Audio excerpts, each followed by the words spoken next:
Bitcoin में आज तक जितने भी ट्रांजैक्शन दुनिया में कहीं भी हुए ना सारे ट्रेस कर सकते हैं। Every year you would see कि options market in crypto has grown continuously. क्या क्रिप्टो इंडिया में लीगल है? इंडस्ट्री बहुत बड़ी है। This is just scratching the surface. Every new product is more than double the size of the previous. India is world's largest derivatives market. Price manipulate करना आसान नहीं। Crypto में इतना पैसा रहता है तो हैकर्स उनको टारगेट करते हैं। Death and taxes. Nobody can escape.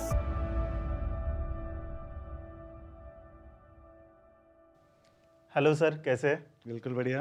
Pune में पहली बार आ रहे हैं या इससे नहीं पहले नहीं, भी? पुणे में मैं आया हुआ हूँ पहले, पर हाँ काफ़ी दिन हो गए तो it's good to come back. कैसा लगा पुणे का मौसम? पुणे बढ़िया जगह है। मैं बॉम्बे में रहता था काफ़ी टाइम। अच्छा। Used to Pune and drive down from Bombay to Pune and monsoon में काफ़ी अच्छा होता है। हाँ। अभी भी अच्छा है, पर थोड़ा सर्दी के टाइम में थोड़ा नॉर्मल वेदर है तो अच्छा लग रहा है। स्वेटर की ज़रूरत नहीं है। हाँ, तो आई थिंक सीधा काम की बात के ऊपर आते और हैं। क्या। तो जो सबसे बड़ा मुझे लगता है सवाल इस टाइम पे ऑडियंस की, स्पेशली इंडियन ऑडियंस या जो ऐसे एस्पायरिंग ट्रेडर्स हैं जो क्रिप्टो के अंदर अब आना चाह रहे हैं, हाँ उनका जो सबसे बड़ा सवाल रहता है और बहुत ही कॉमन सवाल रहता है, क्या क्रिप्टो इंडिया में लीगल है? हाँ, मुझे पता था ये कहाँ जा रहा है। लीगल है, 100% लीगल है। और देखिए, लीगल नहीं होता तो हम और दूसरी क्रिप्टो कंपनीज ऐसे ओपनली बिजनेस नहीं कर रहे होते, राइट। दूसरी बात, हम लोग FIO रजिस्टर्ड है। आप लोग क्रिप्टो में अगर काम कर रहे हैं कोई भी, तो FIO रजिस्टर्ड कंपनी के साथ ही काम FIU का मतलब थोड़ा- FIU एक गवर्नमेंट बॉडी है। आई वुड मतलब एक डिपार्टमेंट है सॉर्ट ऑफ गवर्नमेंट का। मिनिस्ट्री जैसे स्टॉक मार्केट के लिए सेबी है उस तरह का कुछ? हाँ, पर एग्जैक्टली फंक्शन सेम नहीं है, अलग अलग फंक्शन होते हैं। और FIU फाइनेंशियल इंफॉर्मेशन यूनिट होती है, तो वो सिर्फ क्रिप्टो कंपनीज से डील नहीं करती, वो बैंक से भी डील करती है। ओके। वो दूसरी पेमेंट गेटवे से भी डील करती है। तो बेसिकली ये होता है, जब भी आप पैसे का काम कर रहे हैं ना, तो आपको देखना पड़ता है कि किसका पैसा आ रहा है और कहाँ जा रहा है। तो KYC हुआ है या नहीं हुआ है, क्योंकि ऐसा तो नहीं है कि ये यहाँ पे कुछ ऐसे पार्टिसिपेंट्स आ गए हैं इस प्लेटफॉर्म पे या किसी भी प्लेटफॉर्म पे जो गलत जगह गलत जगह से पैसा ला रहे हैं या गलत जगह पैसा ले जा रहे हैं। तो प्लेटफॉर्म की रिस्पॉन्सिबिलिटी होती है कि वो हर पार्टिसिपेंट का गिवन गाइडलाइंस के हिसाब से चेक करे, KYC, AML और ये सारी चीज़ें। तो वो गाइडलाइंस जो होती हैं कि भाई इस प्लेटफॉर्म पे कौन लोग ट्रेड कर रहे हैं या कुछ भी रिलेटेड जो बिजनेस है वो कौन कर रहा है और वो कैसे हो रहा है, वो सारी चीज़ें फॉलो हो रही हैं। लॉन्ग स्टोरी शॉर्ट ये है कि इंडिया में ये गाइडलाइन आ चुकी है गवर्नमेंट की तरफ से कि अगर आप क्रिप्टो बिजनेस करना चाहते हैं तो आपको सारे पार्टिसिपेंट्स को वेट करना पड़ेगा और उनके गिवन गाइडलाइंस के हिसाब से आपको उनकी चेकिंग करनी पड़ेगी कि कौन आ रहा है, कौन पैसा लेके जा रहा है ना। और ये जैसे बैंक में भी होता है, जब आप बैंक खोलते हैं बैंक की वैसी करता है ना, और गिवन गाइडलाइंस के हिसाब से करता है। तो इसी तरह सारी क्रिप्टो कंपनीज को भी करना पड़ेगा और उसकी मैनेजमेंट जो है और वो गाइडलाइंस देगा कौन क्रिप्टो कंपनीज को और उनसे कौन रेगुलरली इंटरफेस करेगा, वो FIU है। FIU इंडिया है, तो गवर्नमेंट बॉडी है, मिनिस्ट्री ऑफ फाइनेंस के अंदर, FATF के अंदर एक सब डिविजन में ऐसे आती है। और this is a very good first step from the Indian government point of view. Because आप देखिए, अब आपने ये इंश्योर कर दिया कि अच्छा क्रिप्टो का जो बिजनेस कर रहे हैं लोग इंडिया में, वो सारे के सारे पार्टिसिपेंट्स जो हैं वो KYC, AML सबका चेक हो रहा है। उनकी प्लेटफॉर्म्स की रिस्पॉन्सिबिलिटी है कि उनको ढंग से चेक करें, है ना। तो वो एक पार्ट हो गया कि अगर आप एज अ कस्टमर जाके ट्रेड कर रहे हैं तो आप किसी ऐसी पार्टी के साथ ना ट्रेड कर लें जो कि कहीं गलत जगह पैसे को यूज़ कर लेगी। क्योंकि जैसे पीयर टू पीयर लोग करते हैं उसमें ये सब बहुत रिस्क होता है कि आपने किसी ऐसे आदमी के साथ क्रिप्टो का ट्रांजैक्शन कर लिया, उसने पैसा कहीं गलत जगह यूज़ कर लिया। अब वो देखिए, क्रिप्टो में सारी चेन ट्रेस हो जाती है। राइट। आप बिटकॉइन में आज तक जितने भी ट्रांजैक्शन दुनिया में कहीं भी हुए ना, सारे ट्रेस कर सकते हैं, A to Z। तो सारी चेन ट्रेसेबल है, कहीं पे कोई चेन ब्रेक नहीं हो सकती। नाम ही ब्लॉकचेन है, राइट। नाम में ही और चेन कोई है। भी चेक कर सकता है। कोई भी चेक कर सकता है, एनोनिमसली आप अपने कंप्यूटर पे घर पे बैठ के कर सकते हैं। बस ये है कि वो जो वॉलेट एड्रेस जिससे वो ट्रेन है उसका लिंक किस वॉलेट एड्रेस किसका है? ओनर वो कौन है नहीं वो पता। नहीं आप बता सकते जब तक कि पब्लिकली अवेलेबल वो हो। हाँ, तो वो नहीं पता, पर आपके ट्रांजैक्शन तो ट्रेस हो जाएंगे। हाँ। तो वो जो ट्रांजैक्शन अगर किसी आपने गलत आदमी के साथ इंटरेक्ट कर लिया और उसका पैसा कहीं गलत जगह यूज हो गया और वो आप तक आ गया, ट्रेस हो गया, तो फिर आप एक्सप्लेन करते रहें, आपको दिक्कतें हों। इस सब को अवॉइड करने के लिए आप FIU रजिस्टर्ड प्लेटफॉर्म के साथ ही काम करें। काफ़ी सारे फॉरेन प्लेटफॉर्म्स हैं कंट्री में जो सर्विस कर रहे हैं कस्टमर्स को, उनका FIU रजिस्ट्रेशन नहीं है, उनके साथ KYC there is भी नहीं risk। कर रहे हैं। हाँ, तो जो इंडियन गवर्नमेंट ने गाइडलाइन दी है उसको हम फॉलो कर रहे हैं। और जैसे ये प्लेटफॉर्म्स जो कि FIU रजिस्टर्ड प्लेटफॉर्म्स हैं, उन्हीं के साथ आप क्रिप्टो बिजनेस करें। तो आई थिंक ऑडियंस के लिए यहाँ पे एक अच्छा टेक अवे ये है कि अगर आप अपनी सेफ्टी इंश्योर करना चाहते हैं और ये चाहते हैं कि आगे जाके आपके जो क्रिप्टो की ट्रेडिंग या ट्रांजैक्शन है उन पे सवाल ना उठे, तो आप ये जरूर चेक करें कि जिस भी प्लेटफॉर्म पे ट्रेडिंग कर रहे हैं वो FIU FIU registered. This is the first step. See, as a customer आपको क्या चाहिए? आपको अपॉर्चुनिटी दिखी ट्रेड करने की, आप ट्रेड करके पैसा बनाना चाहते हैं। आप ये 40 चीजें दूसरी अगर करने लग जाएंगे ना, तो उसी में आप बॉक डाउन हो जाएंगे और आपका ट्रेड छूट जाएगा। राइट। इनफैक्ट इसीलिए जब ये चीज़ें स्ट्रीमलाइन हो जाएंगी तो काफ़ी इजी हो जाएगा। जैसे हमारे प्लेटफॉर्म पे हमने इन चीज़ों का बहुत ध्यान रखा है। जैसे हमारे प्लेटफॉर्म FIU रजिस्टर्ड प्लेटफॉर्म है, तो पहला आपका KYC ML हो गया। उसके बाद आप क्रिप्टो डिपॉजिट विड्रॉ नहीं कर सकता, कोई नहीं कर सकता। ओके। सारे पार्टिसिपेंट सिर्फ इंडियन है, कोई फॉरेनर अलाउड नहीं है प्लेटफॉर्म। तो सर क्रिप्टो तो जो है वो एक ग्लोबल एसेट है, राइट? तो इंडिया का बंदा US वाले से ट्रेड करे, जर्मनी वाले से ट्रेड करे, किसी भी फॉरेन पार्टिसिपेंट से ट्रेड करे, तो इसमें इशू क्या है? नहीं, तो देखो, एक तरफ क्रिप्टो का लेग है, पर एक तरफ दूसरा आपका नॉर्मल करेंसी का लेग है। ओके। राइट। तो आपको देखना पड़ेगा कि जब आप क्रिप्टो ऐसे नहीं कर सकते, आप किसी अगर फॉरेन रेसिडेंट के साथ ट्रेड कर रहे हो तो वो उसके पास इंडियन रुपी है नहीं है, आपका पैसा इंडिया से बाहर जा रहा है, बहुत सारे इश्यूज होते हैं। तो इंडिया में, और अकेले इंडिया में नहीं, बहुत सारी दूसरी कंट्रीज में अलग अलग रूल्स हैं पैसे को लेके कि पैसा किस यूज के लिए बाहर जा सकता है कंट्री से और कितना जा सकता है। इसको कहते हैं कैपिटल कंट्रोल्स।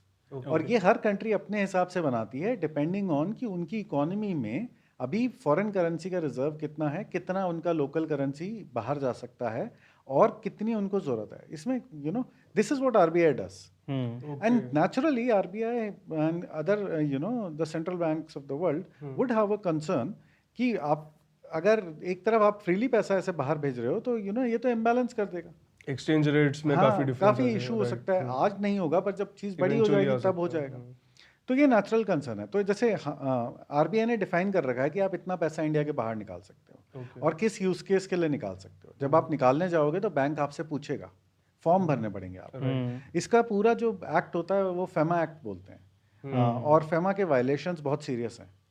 तो कस्टमर्स को इसका ध्यान रखना चाहिए। और जैसे हमारे प्लेटफॉर्म पे ये चीज़ हमने टेकन केयर ऑफ है। तो हमारे प्लेटफॉर्म पे क्या होता है, आप इंडियन रुपी डिपॉजिट करते हैं, आप इंडियन रुपी ही विड्रॉ करते हो। राइट। आपका पैसा ना तो कभी क्रिप्टो बनता है, ना कभी कोई और फॉरेन करेंसी बनता है। तो वो इंडिया के बाहर तो जा ही नहीं सकता, यहीं से रास्ता ही बंद हो गया है ना। तो वो FEMA वाला वॉल्यूशन यहाँ पर आता हाँ, है। जब पैसा इंडिया के बाहर ही नहीं गया तो फॉरेन एक्सचेंज मैनेजमेंट एक्ट में फॉरेन एक्सचेंज ही नहीं है, तो वो तो खत्म हो गया। तो वो पूरा का पूरा इशू ही यूजर के माइंड से खत्म हो गया। अब सारे पार्टिसिपेंट्स भी इंडियन है और जिसके पास इंडियन रुपी है वही काम कर सकता है। आप इंडियन रेसिडेंट हो, कहीं के भी हो, पर आप इंडियन रुपी है आपका है तो ही आप कर सकते हो। और आपके पास इंडियन बैंक अकाउंट होना चाहिए। ओके। इंडियन रुपी तो फॉरेन बैंक अकाउंट में भी हो सकता है, पर आपके पास इंडियन रेसिडेंट बैंक अकाउंट होना चाहिए, ओके। तभी आप कर पाओगे। तो इंडियन रुपी से इंडियन रुपी में ही ट्रेड हो रहा है। हाँ, तो आप इंडियन रुपी से ही डिपॉजिट करो, इंडियन रुपी से ही विड्रॉ करो। जैसे आप नॉर्मल पार्टिसिपेंट्स मार्केट्स में, स्टॉक मार्केट्स में, या नॉर्मल पार्टिसिपेंट्स आप इंडिया में ई-कॉमर्स में सामान खरीद रहे हो, आप सब इंडियन रुपी पे करते हो। तो डेल्टा इज डिजाइन इन सच अ वे, हमने ये सोचा है, या जब हमने प्लेटफॉर्म को डिजाइन किया है तो we have made for Indians. हमारी साइट पे आप जाओगे ना तो पहला सेंटेंस ये लिखा हुआ है, मेड फॉर इंडिया। तो made for India, keeping Indians in mind. What we realised is कि क्रिप्टो बहुत बड़ा मार्केट है, क्रिप्टो डेरिवेटिव्स बहुत बड़ा मार्केट होगा, क्योंकि कोई भी एसेट क्लास अगर बड़ी बनेगी तो उस पर डेरिवेटिव्स या फ्यूचर्स एंड ऑप्शंस का मार्केट अगर बड़ा नहीं होगा तो एसेट क्लास बड़ी हो ही नहीं सकती। हो ही नहीं सकती। बड़ा पैसा उसमें आएगा ही नहीं, कैसे आएगा? क्योंकि जब तक बड़ा पैसा डालोगे तो उसमें वॉलेटिलिटी, आपको मैनेजमेंट के टूल्स चाहिए, रिस्क मैनेजमेंट के। Futures and options risk management tools हैं, है ना। ऑप्शंस आपको हेल्प करते हैं एक डायरेक्शन में पे ऑफ लेने के लिए। अगर आपको लगता है कि ऊपर नहीं जाएगा, आप अपसाइड बेच सकते हो सिर्फ। अगर आपको लगता है नीचे नहीं जाएगा, आप सिर्फ डाउन साइड के वो प्रोटेक्शन कर सकते हो। आपको मान लो सिर्फ डाउन साइड के लिए प्रोटेक्शन करना है, पुट खरीद लो। आपको राइट नाउ मार्केट से निकलना है पर अपनी पूरी पोजीशन हटानी नहीं है, पर आपको इवेंट वॉलेटिलिटी नहीं चाहिए, आप फ्यूचर ट्रेड करके हेज कर सकते हैं। इस पे भी हम आएंगे लेटर। पर coming back to the original point कि फ्यूचर्स एंड ऑप्शंस का जो मेन फंडामेंटल्स हैं वो ये हैं कि ये रिस्क मैनेजमेंट प्रोडक्ट्स हैं। तो वेरी इंपॉर्टेंट, आप इनसे दूर नहीं जा सकते। ये आपके एसेट को ज़्यादा ट्रेडेबल, ज़्यादा वॉलेटाइल बनाएंगे, मार्केट को ज़्यादा रिलायबल और सेफ बनाएंगे। तो फ्यूचर्स एंड ऑप्शंस इंडिया में, अच्छा, India is world's largest derivatives market. तो 60% इक्विटी में, आई थिंक इक्विटी में तो इक्विटी में 60% ग्लोबल एक्टिविटी जो होती है ना वो सारी इंडिया से आती है। तो हम इतने बड़े प्लेयर हैं, तो ये तो क्लियर था कि क्रिप्टो डेरिवेटिव्स में भी इंडिया बहुत बड़ा प्लेयर बनेगा। हाँ। और मेरी तो सोच ये है कि वर्ल्ड का लार्जेस्ट प्लेयर भी इंडिया ही बनेगा, क्योंकि ट्रेडर्स डेरिवेटिव हंग्री हैं इंडिया में। ये सेगमेंट यहाँ समझ में आता है, यहाँ पे एक बड़ी पॉपुलेशन है and we are third largest economy, तो इसमें क्या सरप्राइज है कि हम किसी चीज में नंबर 1 है। हाँ भाई हम for all practical purposes we are third largest, Right. Right. अभी होंगे थोड़ा बहुत फोर्थ होंगे, आज से 2-3 साल में हो वो तो 19-20 की हाँ, बात है। वो 19-20 की बात है। तो आपकी जो पहली 3 इकोनॉमीज हैं वर्ल्ड की वही हैं। उसके बाद तो आपका 70-75% ग्लोबल जीडीपी कवर हो जाता है उसी में, राइट। राइट। उसके बाद जो आपका यूरोप का भी कंट्रीब्यूशन है काफी फ्रैगमेंटेड है। आज से 5 साल बाद तो आपकी ये 3 इकोनॉमी लार्जली पूरा कंट्रोल करेंगे, डोमिनेट कर रही होगी। तो कुछ मार्केट्स तो होंगे ही ना जिनमें आप बड़े होगे, नंबर 1 होगे। और नंबर 1 ना होना शायद एक वो हो सकता है कि क्यों नहीं है हम। क्यों नहीं है? हाँ। आपके पास सवाल ये होना चाहिए कि हम टॉप 3 में हैं या नहीं है, राइट। तो coming back to the point कि हाँ, फ्यूचर्स एंड ऑप्शंस में India is a big market and the audience is savvy, मतलब उनको आता है। तो क्रिप्टो डेरिवेटिव्स में भी ये बड़ा बनना था। अब यहाँ पे प्रॉब्लम ये थी कि जो दूसरे सॉल्यूशंस हैं ग्लोबली, वो सारे जो भी बाइनेंस या जो बड़े एक्सचेंजेस हैं दूसरे, जो दूसरे ग्लोबल एक्सचेंजेस हैं, वो सॉल्व कर रहे हैं ग्लोबल कस्टमर्स के लिए, इंडियन कस्टमर्स के हिसाब से नहीं सॉल्व कर रहे। इंडिया फोकस नहीं है। हाँ, जैसे यूएस में जो एक्सचेंजेस हैं वो यूएस के लिए सॉल्व कर रहे हैं, जैसे कॉइनबेस हो गया या कोई और हो गया। दूसरे जो ग्लोबल एक्सचेंज है वो कुछ ग्लोबल ऑडियंस के लिए सॉल्व कर रहे हैं, इंडिया के लिए कोई सॉल्व नहीं कर रहा था। और इंडिया स्पेसिफिक चैलेंजेस हैं यूजर के, कि पैसा आप बाहर निकाल सकते हो या नहीं, कितना आसान है, कितना डिफिकल्ट है। तो जैसे डेल्टा में आपको ये सब एज अ कस्टमर ये सब आपको चिंता करने की जरूरत नहीं है। FIU रजिस्टर्ड है तो सारे पार्टिसिपेंट जो है प्लेटफॉर्म पे वो वेटेड है, राइट। ठीक है। Second step, Indian rupee deposit, Indian rupee withdrawal, bank account आपके पास है, उससे आपको काम करना है, कोई दिक्कत नहीं है ना? कोई ऐसा नहीं है कि कैश में हो रहा है, इसमें हो रहा है, उसमें हो रहा है, ऐसा कुछ नहीं है, ठीक है। Indian rupee deposit, Indian rupee withdrawal, no foreign currency और क्रिप्टो ऑन द प्लेटफॉर्म, पैसा इंडिया के बाहर नहीं जा रहा, पैसा इंडिया में ही रह रहा है, आपका वो कंप्लायंस भी ब्रीच नहीं होता, किसी पार्टिसिपेंट का नहीं जाता, ठीक है। दूसरा, आपका पैसा पीछे स्टोर कैसे होता है? पूरा INR में लेते हैं और कभी कन्वर्ट नहीं करते, तो INR में ही स्टोर होता है। ओके। तो अब जब स्टोर INR में होता है तो कहाँ होता है? इंडियन बैंक बैंकिंग अकाउंट में, सिस्टम में हाँ। होता है, राइट। जब आपका इंडियन बैंकिंग सिस्टम में पैसा होता है और क्रिप्टो कभी बनता ही नहीं है, तो जैसे आजकल hacks are a big challenge, right. Crypto custody is a big chapter in itself, उसके ऊपर हम बात भी करेंगे, उसके ऊपर भी हम आते हैं। पर वो सब रिस्क यहाँ पे नहीं है। क्यों? क्योंकि आपके पास हैक कैसे होगा जब क्रिप्टो है ही नहीं? तो आप बैंकिंग सिस्टम छोड़ ही नहीं रहे। आप बैंकिंग सिस्टम छोड़ ही नहीं रहे हो। तो जो रिस्क आपके नॉर्मल पैसे में होती है कि यार इंडियन बैंकिंग सिस्टम में आपके जो बैंक्स में आपका पैसा रखा है, everything has a risk in life, तो उसको हम छोड़ देते हैं, जीरो मानते हैं। पर यही आपकी सेम प्रोफाइल डेल्टा है, आपका पैसा पीछे टेक्निकली बैंक्स में ही रखा हुआ है, राइट। तो फिर एज अ ट्रेडर जो मैंने कहा था कि आपको चाहिए कि एंसिलरी में आपका हेडेक कम से कम हो, यानी पार्टिसिपेंट भी लोग सारे सही हैं, प्लेटफॉर्म इंडियन है, इंडियन लॉज फॉलो कर रहा है, पैसा इंडिया के बाहर नहीं जा रहा है, पीछे पैसा क्रिप्टो में नहीं है, बैंकिंग सिस्टम में है, ये सब आपका सेट हो गया ना। अब आप सिर्फ ट्रेड के बारे में सोचो कि यार ट्रेड क्या करना है, अपॉर्चुनिटी है या नहीं है, लॉन्ग करना है, शॉर्ट करना है, फ्यूचर करना है, ऑप्शन करना है ना? ये सब चीज़ें आप सोचो ताकि आपका दिमाग इन चीज़ों में कम लगे कि ये सब होने के बाद अगर वो क्रिप्टो चोरी हो गया, अगर किसी रात हैक होकर चोरी ना हो जाए, किसी गलत आदमी का क्रिप्टो आ गया जो कहीं गलत तरीके से यूज हुआ था, पैसा इंडिया के बाहर चला गया, वापस इंडिया में कैसे, रेगुलेशंस ब्रेक ना हो जाए। USDT खरीदा, वो 10% प्रीमियम पे चलता है। यस, $85 का USDT 92 पे चलता है। ट्रेड घुसने से पहले 10%। अच्छा, इसके पीछे का रीजन क्या है? Demand supply. ओके, क्योंकि फ्रीली एक्सेसिबल नहीं है। अच्छा, बाहर इंडिया के अब दुबई में तो ये प्रॉब्लम नहीं आती है, कहीं पे भी जिन मार्केट्स में कैपिटल कंट्रोल्स नहीं है, वहां पे ये जनरली टेदर जो कंपनी है जो इशू करती है, या USDC जो सर्कल इशू, वो डायरेक्टली सेल करती है। वो आप उनको $1 दो, वो आपको 1 USDT देंगे। इसका मतलब ये हुआ क्योंकि जो भी मान लो एक्सचेंज रेट 86 का है, तो आपने 86 रुपए अगर दिए होते तो आपको 1 USDT मिलना चाहिए, राइट। वो चेंज सिर्फ उसमें रेट के हिसाब से होना चाहिए, राइट। पर होता क्या है, क्योंकि इंडिया से बाहर पैसे जाने में रूल्स होते हैं, तो डिमांड सप्लाई इम्बैलेंस होता है, और ये 1 USDT फिर जो इंडिया में USDT है वही घूमेगा। तो डिमांड एकदम से बढ़ गई तो सप्लाई एकदम से USDT लिमिटेड है और जो डिमांड है वो बहुत ज्यादा है। मान लो डिमांड ओवरनाइट या 2 हफ्ते के अंदर 10% बढ़ गई, सप्लाई तो नई आई नहीं है अभी, बाहर इंडिया के जनरेट होगा फिर इंडिया में आएगा, तो क्या होगा 10% प्राइस बढ़ जाएगा, राइट। ट्रेडर को कैसे इम्पैक्ट करता है? आपको लगा बिटकॉइन में आज जैसे मार्केट नीचे जा रहा है आज, है ना, 105 था लास्ट नाइट, आज 98 हो गया, आपको लगा मुझे बाउंस के लिए खेलना है, ये तो शॉर्ट टर्म अपॉर्चुनिटी 2 दिन के अंदर प्ले हो जाएगी। अब बाउंस में आपको लगता है कि 105 से 98 आया है, मैं यहाँ पे घुस जाता हूँ, हो सकता है मेरे को 5% का बाउंस मिल जाएगा, ठीक है। आप फ्यूचर में जाके लेवर लेके इस ट्रेड को एग्जीक्यूट कर सकते हो, आप कॉल खरीद के कर सकते हो, बहुत सारी चीज़ें हैं डेल्टा पे करने के लिए, आप पुट राइटिंग कर सकते हो नीचे की। पर अगर आप यूएसडीटी के रास्ते गए होते तो आपका 7% का तो वहीं स्लिपेज आ जाता, वही स्लिपेज आ जाता। आपने मान लीजिए 8500 का आपने सोचा कि 8500 रुपीज़ लगाता हूँ मैं, 85,000 लगाता हूँ, चलो ठीक है।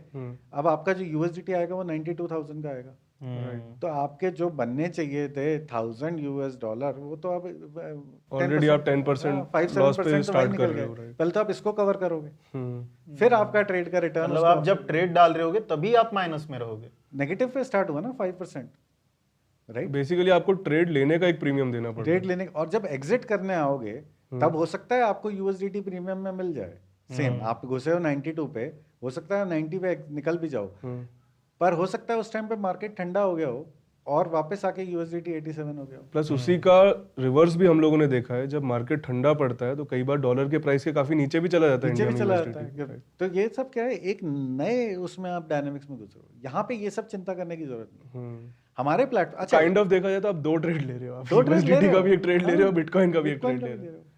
तो क्या होता है, आप उसको मान लेते हो कि ये तो गिवन है, जब आप साल के एंड में अपना पीएनएल देखोगे ना तो आप कहोगे यार ये तो मेरा तो यहाँ से प्रॉफिट का एक हिस्सा स्लिपेज वहीं निकल मेरे स्लिपेज प्रॉफिट चला निकल गया गया। मेरा हाँ, तो जैसे डेल्टा पे भी, अच्छा बिटकॉइन की कोटेशन ग्लोबली डॉलर में होती है, राइट। यूरो में नहीं सुना होगा आपने कभी प्राइस, नहीं, ना ही आपने येन में सुना होगा, ना ही युआन में सुना होगा, वो डॉलर में ही, डॉलर में ही कोट होता है।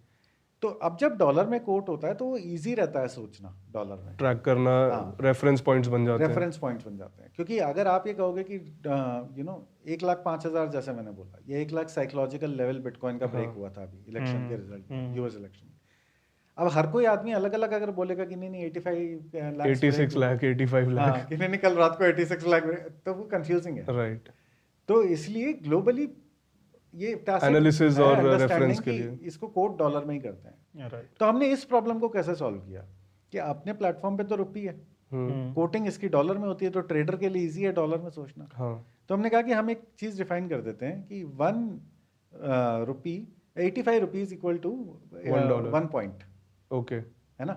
अब बिटकॉइन का प्राइस जो हो गया वो बन गया 1 लाख पॉइंट और वो 85 है, अब वो चेंज नहीं हो रहा। अच्छा, INR के प्राइस के साथ चेंज नहीं हो रहा है वो, ओके। तो जैसे आपको प्लेटफॉर्म पे आप जाओगे, आपको लॉगिन करोगे, आपको प्राइस दिखेगा, जैसे आज 98,900 दिखेगा, तो 98,900 पॉइंट्स है, ओके, है ना। आप जब एंटर एग्जिट कर रहे हो तो आपका ये भी पॉइंट आप कभी खरीद बेच नहीं रहे हो, ये बस कन्वर्जन है, हाँ, दिखाने के लिए। तो कहने का मतलब ये है कि जैसे आप निफ्टी में सोचते हो ना कि इतने पॉइंट है, ये एक मेंटल मैथ है कि 85 का ही है, एंट्री एग्जिट हमेशा 85 पे ही होगा, उससे कोई फर्क नहीं पड़ रहा। तो यहाँ पे USD INR के रेट से कोई फर्क नहीं पड़ता, तो जो एक्सचेंज रेट का भी एक कंफ्यूजन माइंड में रहता है वो भी एलिमिनेट हो गया। तो everything is now just divided by a constant 85, and when you come out of the platform, when you withdraw INR, it's just multiplied by 85. I think उससे ये भी बेनिफिट हो जाता है कि ज्यादातर ट्रेडर्स जो है, जरूरी नहीं है कि डेल्टा पे अगर ट्रेड ले रहे हैं तो एनालिसिस भी वहीं पर कर रहे हो, हाँ, आप कहीं पर भी एनालिसिस कर रहे हो, आप कोई भी चार्टिंग सॉफ्टवेयर यूज कर रहे हो, आप अपना सेम एनालिसिस से जाके एग्जीक्यूट कर सकते हो, ट्रांसलेट कर सकते हो आप अपना। वरना क्या होगा, हर एक प्लेटफॉर्म अलग अलग हो जाएगा और ट्रेडर्स का वो थोड़ा सा वो गड़बड़ हो जाता है, फिर कंफ्यूजन बैठ जाएगा। मान लीजिए मुझे $1,00,000 पे बिटकॉइन सेल करना है या प्रॉफिट बुक करना है, अब मैं उसको पहले कैलकुलेट करूँ INR में क्या रेट डालनी होगी, ऑर्डर लिमिट ऑर्डर क्या लगा, और आज INR का USD का rate, how many people know the exact rate on a daily basis? आपको मोटा मोटा पता है ना 85, भले यूएस में प्राइस कुछ और चल रहा हो, बट INR डॉलर के एक्सचेंज रेट से भी वो प्राइस इंडिया के लिए चेंज हो जाएगा। तो वही चीजें हम लोग करना चाहते थे कि यार ये सब निकालो, ये सब ट्रेडर का हेडेक नहीं होना चाहिए। आपको अल्टीमेटली आपको ट्रेड बिटकॉइन करना है ना, ऐसा सोल्यूशनिंग करो कि INR लाओ, INR ले जाओ, जो भी बिटकॉइन का प्राइस मूवमेंट है वो आप ट्रेड करो, फॉरेन करेंसी में आप नहीं घुस रहे, क्रिप्टो में आप नहीं घुस रहे, मार्जिन और पीएनएल आपका वो होना चाहिए. These are the two things you want to focus on, right? Upside in the trade is what you want to focus on. You don't want to focus on things जो दूसरी घुस गई आपके ट्रेड में because वो isolated नहीं थी. Basically unnecessary logistics जो इन्वॉल्व हो जाती है. तो ये सब चीज़ें हैं. तो that has helped us sort of made it मतलब यहाँ पे हमने थोड़ा काम किया है, उससे यूज़र फ्रेंडली भी हुआ है और थैंकफुली कस्टमर्स को पसंद भी आया है. तो हमारे यहाँ पे अभी $3-4 बिलियन का टर्नओवर हो रहा है रोज का. ग्रेट. ऑलमोस्ट 25-30 हज़ार करोड़ के रेंज में. 30-35 हज़ार करोड़ होता है. तो पर इंडस्ट्री बहुत बड़ी है. हाँ. राइट. अभी तो ये जस्ट पीनट है. हाँ, this is just scratching the surface. Hmm. जो पार्टिसिपेशन की बात होती है ना, जो हम इक्विटी में कर रहे थे, 60% इंडिया डोमिनेट करता है इक्विटी एफएनओ को ग्लोबली, है ना. क्रिप्टो में देखेंगे तो ये 1% है, 1 से 2% है. तो ग्लोबल क्रिप्टो एक्सचेंजेस अगर मैं सारे उठा लूँ, बाइनेंस, बायबिट, बड़े नाम, सीएमई सारे उठा लूँ, सबका वॉल्यूम ऐड करूँ, मोटा मोटा, लोग एग्जैक्ट्स तो डिफिकल्ट होते हैं याद रखना, बट मोटा मोटा बॉल पार्क ये $200 बिलियन दिन का है on an average day in current cycle. $200 billion. 200 billion. India is participating for just 3 to 4 billion. और आपका उसमें शेयर कितना है? इंडिया में हम लार्जेस्ट हैं और I would say majority share हमारा ही है. We probably have 70 to 75% of market share. Options में we are the only platform और फ्यूचर्स में we are my sense is 70 to 75% हमारा ही होगा उसमें. हम चाहते हैं कि और भी मार्केट बढ़े, और भी पार्टिसिपेंट्स आएँ. पर जो मैं ब्रॉडर बात कह रहा था कि आप देखो 1% ऑफ द ग्लोबल में हमारा पार्टिसिपेशन बहुत कम है, क्योंकि जो सॉल्यूशनिंग थी वो आज तक इंडियन कस्टमर के हिसाब से मिली करी ही नहीं नहीं है. है उस तरह की. मतलब अभी तो हम समुद्र से लोटे निकाल रहे हैं, अभी तो बाल्टियां निकालने की जरूरत है हमें. मतलब टाइम ऐसा आना चाहिए जब लोग ये सोचें कि अच्छा इंडिया में इतनी लिक्विडिटी है, इनसे एग्जांपल लेके वी शुड थिंक कि कैसे बिजनेसेस बनाना है. और मे बी शायद वो टाइम भी आए जहाँ पे ग्लोबल ट्रेडर्स इंडियन एक्सचेंजेस पे ट्रेड आना करना स्टार्ट करते हैं. आना चाहेंगे. लिक्विडिटी उनको ज्यादा दिखे वहाँ पे. इक्विटी में हुआ ही है. हाँ. फिगर आउट करा ही है उन्होंने कि अच्छा हमें परमानेंट बड़े बड़े एसेट मैनेजर्स ने ट्रेडिंग डेस्क इंडिया लगाई है में इंडिया लगाना पड़ेगा. तो वो होना चाहिए, क्यों नहीं. टाइम लगेगा but we'll get there. And time के साथ जाएगा. This is an industry. देखिए, दिस इज एन इंडस्ट्री जो अब वैलिडेट हो चुकी है. हाँ. पहले ना ये इंडस्ट्री में काफी डाउट होता था. जो हमें पहला सवाल था कि लीगल है कि इलीगल, राइट. लीगल इलीगल से तो बाहर आगे काफी आगे निकल चुके हैं. हाँ, पर उसके बाद भी ये होता है कि रहेगी या नहीं रहेगी. बबल 10 है, साल बाद क्रिप्टो बबल है बबल क्या है, हाँ. 10 साल बाद होगी या नहीं होगी. तो वो आप देखिए 15 साल हो गए. 2017-18 से भी अगर हम न्यूज साइकिल्स को फॉलो करना चालू करेंगे ना, क्रिप्टो की या बिटकॉइन की, आज 8-10 साल, मतलब 7-8 साल. I have seen big fund managers talk about crypto since then. First time I had seen Warren Buffett and these guys. 2017 वाला टाइम था. They started talking about it. Then JP Morgan and all these banks started to write reports about crypto. They had a full-time position. They had an analyst who would go on TV. They had someone tracking crypto in US. Research desk वगैरह They लगा have the. proper. Each of these big banks have proper research desk where they talk to their clients about it. Wealth management में. वो अंदर ही अंदर चल रहा था. CEO बाहर आके बोल रहे थे कि ये बबल है, ये है, हाँ, वो है. वैसा भी हुआ था. Their CEO was saying कि वो है, पर पीछे वो अपने जो कस्टमर्स को टारगेट्स भी दे रहे हैं, सब कर रहे हैं. अब तो ये हो गया है कि आफ्टर, तो अभी क्या हुआ है, one of the big changes that happened in the industry was the ETF introduction which happened in 2023 last quarter. Right. तो 2023 लास्ट क्वार्टर में बातें चालू हुई कि अब आ जाएगा. 2024 जनवरी में लॉन्च हो गया. ETF पिवटल इसलिए है क्योंकि ट्रेड वहां पे होता है ये यूएस के स्टॉक एक्सचेंजेस पे. राइट. तो इसका मतलब आपका यूएस का एवरेज जो या average retailer can access crypto now. Right. और उनकी सॉल्यूशनिंग भी वैसे ही है कि आप यूएसडी लाओ, यूएसडी में आपके कॉरेस्पॉन्डिंग ETF आप ट्रेड करो, पीछे इसका सारा जो है वो मैनेजमेंट हम करेंगे. और ब्लैक रॉक जैसा नाम इन्वॉल्व है. It's the biggest fund manager in the world. BlackRock, Fidelity, Ark investments, नाम लीजिए, सारे हैं. One of the most successful ETF launches in the recent times has been bitcoin ETF. I gets history में सबसे successful रहा है. और जहाँ तक मैंने एक रीसेंट डेटा देखा था, 2024 में यूएस में जितना भी ETF इन्वेस्टमेंट हुआ है उसका 6% बिटकॉइन के ETF में हुआ है. हाँ. तो एक तरफ मतलब पूरा इक्विटी इन्वेस्टमेंट का 6% तो खा गया ऑलरेडी. जो फ्रेश वाला हिस्सा, इन्वेस्टमेंट है ये उसका है। राइट, फ्रेश और इन्वेस्टमेंट जो ओवरऑल इन्वेस्टमेंट ETF एसेट्स जिनको बोलते हैं उसका 1% ऑलरेडी हो गया है, एक ऑलरेडी साल हो में। गया है। हाँ। अगर आप इनफैक्ट हम इन्फ्लोज अगर देखें ना, तो हाँ। पिछले कुछ दिनों में मैं रिसेंटली देख रहा था 700 मिलियन, 800 मिलियन, 1 बिलियन का एक एक सिंगल अभी डे में 3 मिलियन में इन्फ्लोज, पिछले राइट, 3-4 दिन पहले पिछले बहुत 3-4 हिट दिन में 1 बिलियन का इनॉग्रेशन वीक जो है ना अपना हाँ, Jan 20th से right. लेके ये लास्ट वीक जो था, इसमें काफी फ्लो आया है। ऑलमोस्ट 700 मिलियन, 800 हाँ। मिलियन, 1 बिलियन के पर डे Flows इन्वेस्टमेंट आए है। हैं, काफी स्ट्रांग फ्लोज है। तो जब आपने ये, और आई थिंक ट्रम्प एडमिनिस्ट्रेशन ने तो साफ आके बोल ही दिया है, बट ये काफी क्लियर था 1-1.5 साल से ही कि दो चीजें हो गई हैं क्रिप्टो के लिए जो बहुत इंपॉर्टेंट होंगी। एक तो ये कि institutional participation has started to pick up. आपको 2020 याद होगा, एलन मस्क ने टेस्ला के बैलेंस शीट पे खरीद लिया था बिटकॉइन, हाँ। है ना? तो वो पार्टिसिपेशन कॉर्पोरेट ट्रेजरी और हाई नेटवर्थ इंडिविजुअल वो ऑलरेडी था, उसको इंस्टीट्यूशन हम नहीं बोलेंगे भाई, वो और किसी वो के भी पास और पैसा वो है, भी वो उतने अपने बड़े पास लेवल पर नहीं था, वो एक छोटा परसेंटेज था, वो बस हाईलाइट इसलिए होता था कि highlight दिख इसलिए गया दिख इसलिए। गया। अब क्या हुआ है, ये वर्ल्ड का एक बड़ा fund manager systematic capital raise कर रहा है और सिस्टमैटिक तरीके से इन्वेस्ट कर रहा है। मतलब this is a product that is going to be there even in a bull and a bear market, right? तो ये एक प्रॉपर, जब आप क्लाइंट का पैसा मैनेज कर रहे हो ना, तो वहाँ पे एक अलग रिस्पॉन्सिबिलिटी होती हाँ, है। राइट। खुद के पैसे के साथ रिस्क में आपके ऊपर है, आपको जैसी रिस्क ऊपर गया नीचे गया आप छोड़ सकते हो उसको। क्लाइंट के पैसे के साथ फिड्यूशियरी रिस्पॉन्सिबिलिटी है, हाँ। तो वहाँ पे सीरियसनेस आपकी सही मानी जाएगी। तो अब जब इतने बड़े फंड मैनेजर कर रहे हैं और इतना सारा कैपिटल मैनेज कर रहे हैं, we just spoke about the size of the funds, तो फिर क्या होता है कि एसेट में इंस्टीट्यूशनल अडॉप्शन रियली में चालू हो चुका है। अब यहाँ से नेक्स्ट लेवल ये होगा कि पेंशन फंड्स आके बोलें कि हमें भी थोड़ा कॉर्पस इसमें डिप्लॉय करना है। बड़ा पैसा जो आने लगा है, चाहे इंश्योरेंस फंड जब इंटरेस्ट होंगे ना, तो आप क्या है ना, न्यूज़ आपको इंक्रीमेंटली मिलती रहेगी। हाँ। हर 4 महीने में अच्छा ये हो गया, अच्छा वो हो गया, है ना, ऐसा चलता रहेगा। अब एक बॉक्स पे टिक लगने शुरू हो हाँ। चुके हैं कि इंस्टीट्यूशनल इन्वेस्टमेंट अब आ रही है क्रिप्टो में। हाँ, तो this cycle, every market cycle has a theme. मेरी अंडरस्टैंडिंग ये है कि ये वाली जो साइकिल है, इसकी थीम इंस्टीट्यूशनल अडॉप्शन है। बिल्कुल, हमारा भी यही मानना है ना? इनफैक्ट 2024 में जनवरी में जब लॉन्च हुए थे ना, तब आई थिंक 1-1.5 महीना काफी न्यूज साइकिल आई थी कि हाँ। ETF आ गए, बट उसके बाद अगर आपको याद हो तो मार्च, आई थिंक फरवरी मार्च में बिटकॉइन ने एक टॉप बनाया था। हाँ। और उसके बाद 6 महीने एकदम उसके स्लो रहा बाद क्रैश बिटकॉइन, हुआ ना, 3 महीने क्रैश हुआ हाँ, और एकदम नीचे आया। साइडवेज हो गया। हाँ। तब सब भूल गए कि इंस्टीट्यूशंस आ गए, और हम रोज एक ही चीज चिल्ला चिल्ला के बोलते थे कि इस चीज की पावर समझो। हाँ। कि और इसको अगर मैं डेटा वाइज भी थोड़ा बताऊं, जो पूरा का पूरा क्रिप्टो, मतलब दुनिया के हर क्रिप्टो को अगर हम ले लें तो उसका total market cap around 3.5 trillion का है। हाँ। और वहीं पर ग्लोबल इक्विटी का जो मार्केट कैप है, इट इज अराउंड 110 ट्रिलियन।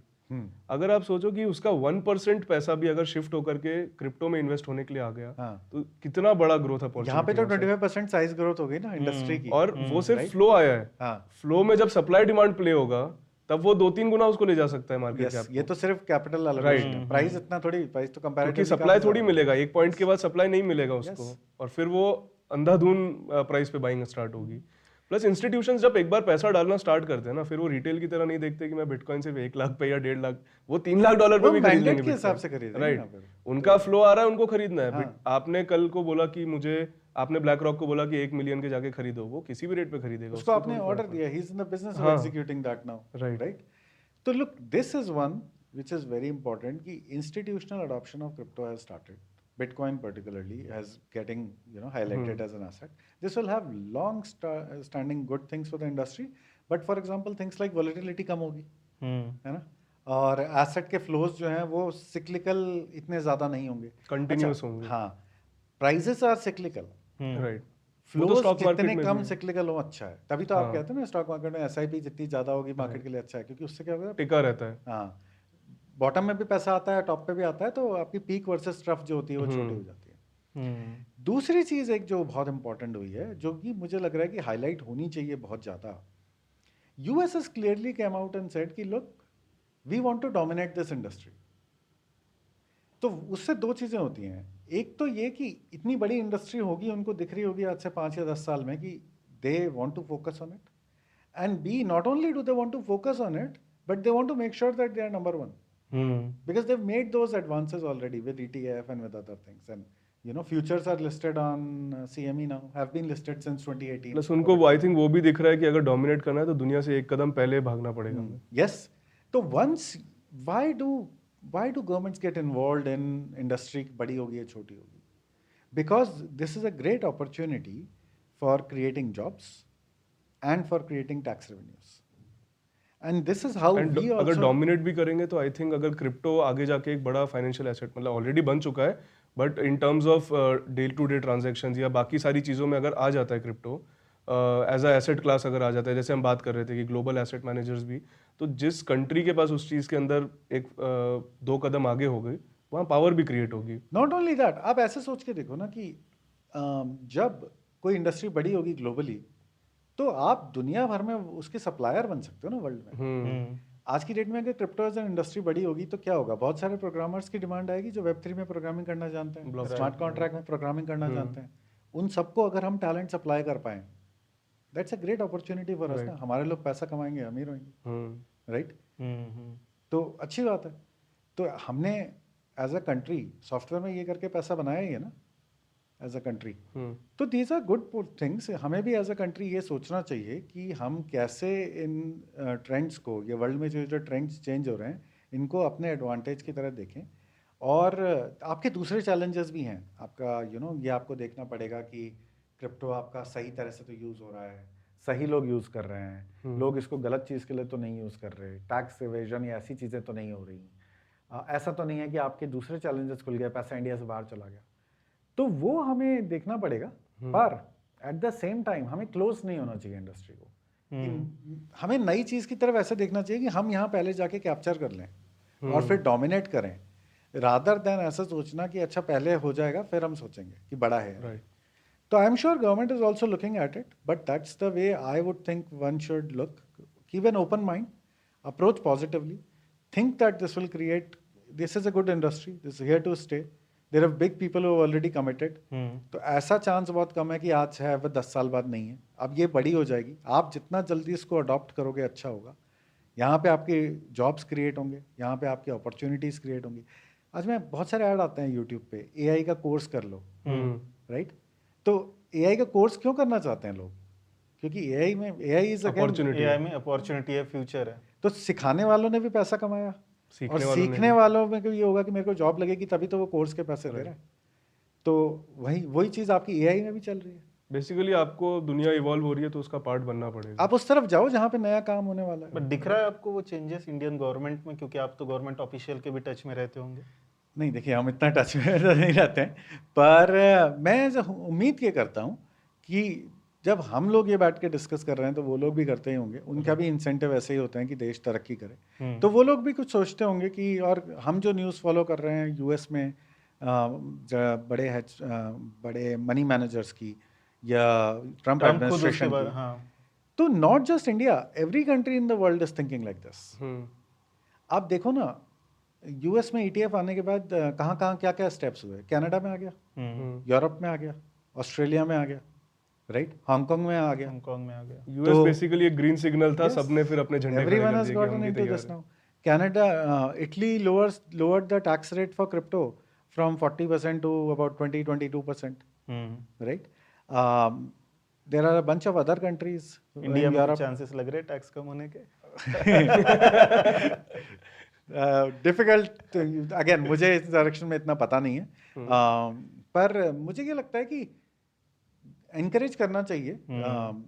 इस तरह करें या किसी और तरह करें, कम करें या ना करें, बट एटलीस्ट इक्विटी के बराबर लाना चाहिए. देखिए सिर्फ हो गया. पर और भी तरीके होते हैं चीज़ों, स्पेस को ग्रो करने के, एनकरेज करने के. जैसे हमें काफ़ी काम कर सकते हैं इसके ऊपर कि हम blockchain as a tech use करना शुरू करें इंडिया में ही. आई गेस ये अभी हुआ भी है. कुंभ मेले की जो टिकट्स थी, IRCTC ने पोल्का डॉट के साथ, पोल्का डॉट नहीं, अपना पॉलीगॉन के साथ मिलकर, पॉलीगॉन काफ़ी अच्छा काम हाँ, और उसको NFT बना दिया है उन टिकट्स को. अगर आप यहाँ से प्रयागराज जाने के लिए टिकट निकालते हो तो उसकी NFT मिलेगी जो कि पॉलीगॉन के ऊपर आपको स्टोर कर सकते हो. ये 144 ईयर्स में होने वाला एक बार इवेंट है ना, तो इसकी वैल्यू कितनी, ऐसा आप कुछ स्टोर करना चाहोगे ना, राइट, है ना? Your generations to come will value this कि look somebody in my family visited this. और 50 इयर्स 144 इयर्स बाद वो प्रिजर्व्ड भी रहेगा. हाँ, आप पेपर कहाँ लेके घूमते रहोगे, राइट? अच्छा, एक क्विक सवाल है मेरा, क्योंकि काफी सारे सवाल अब आ रहे हैं जितनी अपन ने बात की. बट क्योंकि अपन ने फ्यूचर एंड ऑप्शन के बारे में बहुत बात की है, हाँ, सेबी कहता है कि 93% जो इक्विटी में ट्रेड करते हैं ट्रेडर्स वो लॉस मेकिंग, हाँ वो लॉस कर रहे हैं, अपना पैसा गंवा रहे हैं, और लाखों रुपए लोगों ने गंवाए हैं इक्विटी में फ्यूचर एंड ऑप्शन में ट्रेड करते हुए। क्या मतलब to be वही honest, काफी लोग बर्बाद भी बर्बादी हुई है? क्या वही सेम सिनारियो हमें क्रिप्टो की साइड में भी दिखाई दे रहा है, या वहां पर कुछ नंबर अलग है और कुछ होप्स है? देखिए, पहले तो मैं इसी सेंटेंस को थोड़ा सा क्वालिफाई करना चाहूँगा। आई थिंक उन्होंने ये अपने सेबी ने ये रिपोर्ट्स मैंने भी Reports, मीडिया के थ्रू देखी yes, हैं। उनकी एक्चुअल रिपोर्ट तो मैंने पढ़ी नहीं है, पर मीडिया में काफ़ी कवर हुआ था ये। आ, पर इन चीज़ों में ना, जैसे मेरे दिमाग में ये सवाल आया था कि इसमें थोड़ा क्वालिफिकेशन की ज़रूरत होती है राइट। कि कितने लोग एक ट्रेड लिया साल में और पैसा लूज कराया और उसको आपने लूजिंग ट्रेड माना। जैसे आपने मान लीजिए आपका व्यू ये था कि मार्केट में अभी मार्केट नीचे जाने वाला है और आपने पुट ऑप्शन खरीद लिया, मार्केट नीचे गया पर आपके ऑप्शन के एक्सपायर होने के 4 दिन बाद गया, क्योंकि आपकी टाइमिंग थोड़ी सी ऑफ थी। अब ऑप्शंस में तो टाइम चाहिए होता है, तो आपने आए एक ट्रेड किया और फिर आपने 4 महीने तक या साल भर तक दूसरा ट्रेड लिया नहीं, क्योंकि यू वर लाइक कि चलो ठीक है। या किसी ने सिर्फ ऐसे ट्राई करने के लिए लिया हो कि 200 रुपए का ऑप्शन लेके देखता हूँ, जीरो हो गया, हीरो छोड़ या दिया। जीरो वाला जो हाँ, खेल होता है। तो जब बहुत सारे नई ऑनबोर्डिंग होती है तो आप ऐसा एक इंस्ट्रूमेंट लेना चाहते हो जो कि चलो एक ट्रायल के लिए हमने करके देख लिया। फ्यूचर में मजे क्या के है, लिए भी, मार्जिन हाँ। करना पड़ेगा, ऑप्शन शॉर्ट में मार्जिन करना पड़ेगा, ऑप्शन लॉन्ग में आपका प्रीमियम ही जीरो हो सकता है ना, राइट। राइट। तो ऑप्शन लॉन्ग में अगर आपका प्रीमियम ही जीरो हो सकता है तो बहुत सारे लोग ऐसे होंगे जिन्होंने ट्राई कर लिया होगा एक बार 2 बार। तो इसको थोड़ा सा क्वालिफाई करना चाहिए कि ऐसे कितने लोग थे जो उनमें से एक्टिवली ट्रेड कर रहे थे। एक्टिविटी आप कैसे डिफाइन करेंगे भाई? साल में 3 महीने से ज़्यादा ब्रेक ना हुआ हो। नहीं, साल में कम से कम 3 ट्रेड लिए हो, या कम से कम ट्रेड लिया हो साल में 3 डिफरेंट महीनों में, एक से ज़्यादा ट्रेड और 3 बार साल में, या हर महीने एटलीस्ट एक ट्रेड हाँ, लिया हो, ऐसा कुछ अपन हाँ, रूल लगाए। तो वैसा कुछ। आप बहुत हाई कट ऑफ मत रखिए क्योंकि आपको सही ट्रेंड नहीं मिलेगा, पर आप वो चांस वाला जो सेगमेंट है ना उसको आपको थोड़ा सेपरेट आउट करना, मे बी आई थिंक ये डेटा अगर पब्लिकली अवेलेबल होता तो लोग और बेटर एनालाइज कर पाते उस चीज। एनालिसिस कर पाते। अच्छा, मैंने ये भी हाँ जी, हमने अपने एंड पे ये एनालिसिस किया था, तो हमने ये पाया कि 70%, अगर हमने थोड़ी क्लीनिंग करके देखा डेटा को, तो about 60-70% of people make money, sorry, 60-70% people were losing money, the rest were making money. This is after equity के मुकाबले काफी ज्यादा चांसेस यहाँ पर पैसा बनाने के पर हैं। हमने डेटा की क्लीनिंग करी है, अच्छा, क्लीनिंग करने के बाद ये नंबर निकल गया। हाँ, हमने ये किया कि हमने एक्टिव ट्रेडर लिया और हमने देखा कि 65-70% people are loss makers are only 65-75 to this percent. तो अबाउट 1/3 1 in 3, हाँ, that's the right way to look at it कि 1 in 3 काफी अच्छा डेटा है फिर। मतलब अगर आप किसी भी चीज में सक्सेस चाह रहे हो तो एटलीस्ट 1 in 3 तो आप इट्स अ गुड ऑड ना। बाकी और ये चीजों के मुकाबले तो आफ्टर फी है, फी को इंक्लूड करने के बाद है। ओके, ये आफ्टर फी है। हाँ, प्री फी नहीं है ये। स्टॉक मार्केट में तो ये प्री फी वाला नंबर डेटा था। 55% था। एग्जैक्टली मैं इसी डेटा के ऊपर अभी जब मैं कहने वाला था कि मैंने एक रिपोर्ट पढ़ी है जिसमें जो लोग क्रिप्टो में फ्यूचर एंड ऑप्शंस कर रहे हैं उनमें से 55% लोग प्रॉफिटेबल है। हाँ, प्री फी है वो। और आप पर बता इसमें रहे एक्टिव ट्रेडर 30% लोग फिर भी प्रॉफिटेबल है। हाँ, ये तो 30 काफी से बड़ा ज्यादा, नंबर हो काफी गया। अच्छा नंबर है ये।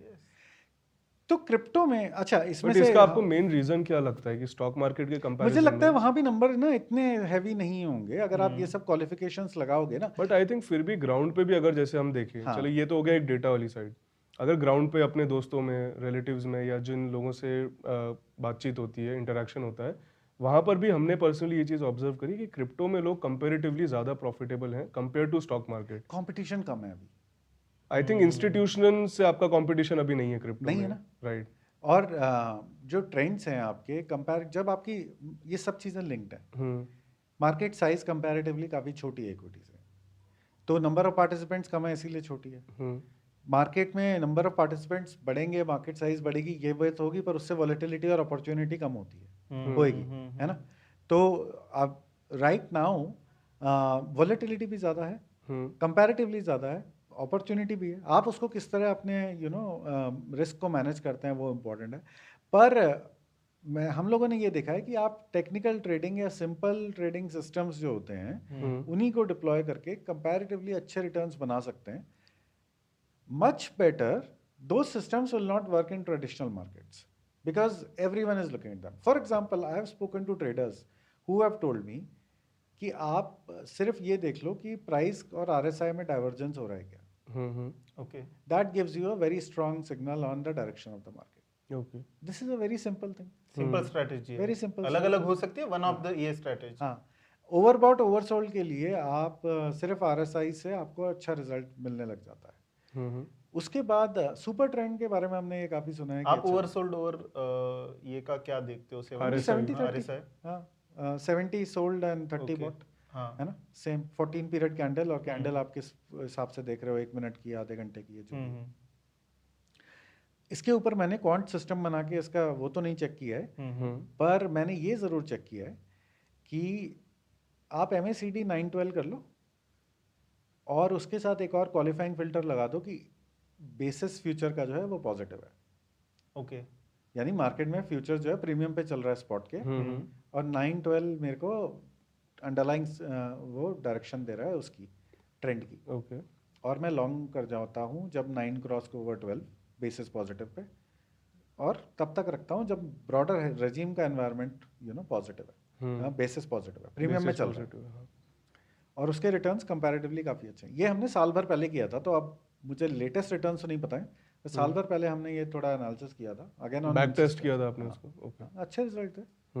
अब ये सिंपल स्ट्रैटेजी वहाँ नहीं चलती। तो बेसिकली क्योंकि क्रिप्टो में इंस्टीट्यूशन उस तरह से एक्टिव नहीं है, तो यहाँ पे आपके प्रॉफिटेबल होने के चांसेस भी ज़्यादा है, और आपकी सिंपल स्ट्रैटेजी भी यहाँ पर आपको प्रॉफिट बना के दे सकती है, क्योंकि ये स्ट्रैटेजीज भी यहाँ पे आएगा एक दिन जब ये चलना बंद हो हाँ, जाएगा, वो तो है, क्योंकि 4 लोग आके जब एक ही चीजें इवॉल्व होती जाएगी। होंगी, जैसे स्टॉक मार्केट में ये सिंपल चीजें काम नहीं करती, बट दूसरी चीजें काम दूसरी करती चीजें हैं। काम राइट। करती हैं।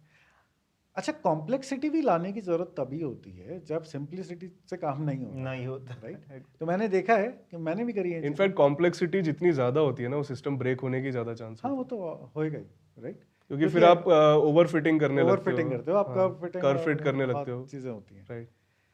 पर जो हम पहले डिस्कशन कर रहे थे कि जब आप एनेक्डोटली बात करोगे लोगों से, तो आपको लगेगा कि हाँ, क्योंकि comparatively it's less crowded. I think उसका एक रीजन जो मैंने पर्सनली ऑब्जर्व किया, क्योंकि हम लोग भी ऑलमोस्ट 2016-17 से क्रिप्टो में ट्रेड कर रहे हैं। हमारी ट्रेडिंग थोड़ी डिफरेंट है, मतलब हम इन्वेस्टिंग काइंड ऑफ करते हैं बुल रन्स के लिए, तो वो हमारा नजरिया रहता है। बट उसमें मैंने भी पर्सनली एक चीज ऑब्जर्व करी कि disproportionate compare to stock market crypto में रिटर्न बनता है।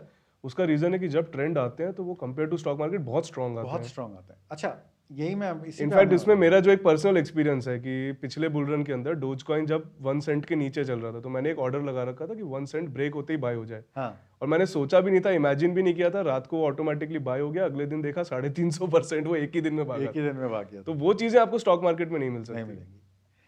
तो दूसरी बात ये है ना कि अभी जैसे इवन ऑन बिटकॉइन, जब इलेक्शन से पहले, मुझे याद है नवंबर 5-6 को आया था रिजल्ट, 6 नवंबर, हाँ, 2-3 को प्राइस वाज 65,000 67,000, और रिजल्ट के बाद for continuous 2 weeks it was running in one direction only and it went close to 98, right. First week of दिसंबर तक लगातार हमें 1 लाख का उसने ब्रेकआउट दिया था। तो वो 3 हफ्ते फर्स्ट वीक, ये 6 नवंबर के बाद, it was a unidirectional flow. हाँ, तो वो जो इवेंट्स होते हैं ना, वो अब 1 महीना लंबा चला, वो वहाँ कोई भी ट्रेंड देख के अगर बाय करेगा उसका प्रॉफिट इजीली हो जाएगा। तो वहाँ पे ऐसे में तो वो थोड़ा रिसेंसी बायस, राइट। तो इनमें लोगों ने अच्छा पैसा बनाया था। We had seen all kind of activity there, call buying, we had, उसी में लोगों का पैसा बना, because market was not pricing such a strong move. Bitcoin में भी आपको दिखेगा कि इवेंट्स के अराउंड जो मार्केट वॉल प्राइसिंग करता है ना, वो हमने देखा है कि काफी बार इवेंट्स के अराउंड स्ट्रैडल बाय करके लोग पैसा बना लेते हैं।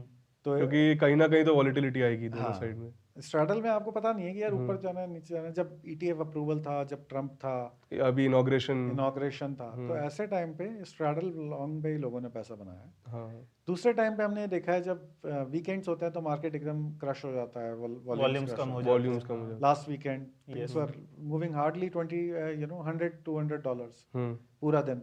तो उसमें आप लोग, अच्छा हमारे यहाँ डेली एक्सपायरीज है, ओके, तो 24 घंटे में एक्सपायरी अवेलेबल है आपको, सैटरडे संडे की भी एक्सपायरी अवेलेबल है आप, तो लोग फ्राइडे को आते हैं, संडे का बेच देते हैं और सैटरडे को आते हैं, संडे का बेच देते हैं। बाकी एवरी डे आपका जो मार्केट मूव करता है वो यूएस मार्केट में सबसे ज़्यादा मूव करता है, क्योंकि राइट नाउ वहीं सबसे ज़्यादा एक्टिविटी है। तो यूएस आवर्स जो होते हैं उनमें सबसे ज़्यादा आपका मार्केट में एक्टिविटी रहती है। तो इंडिया टाइम हो गया आपका 6 बजे से 10 बजे तक।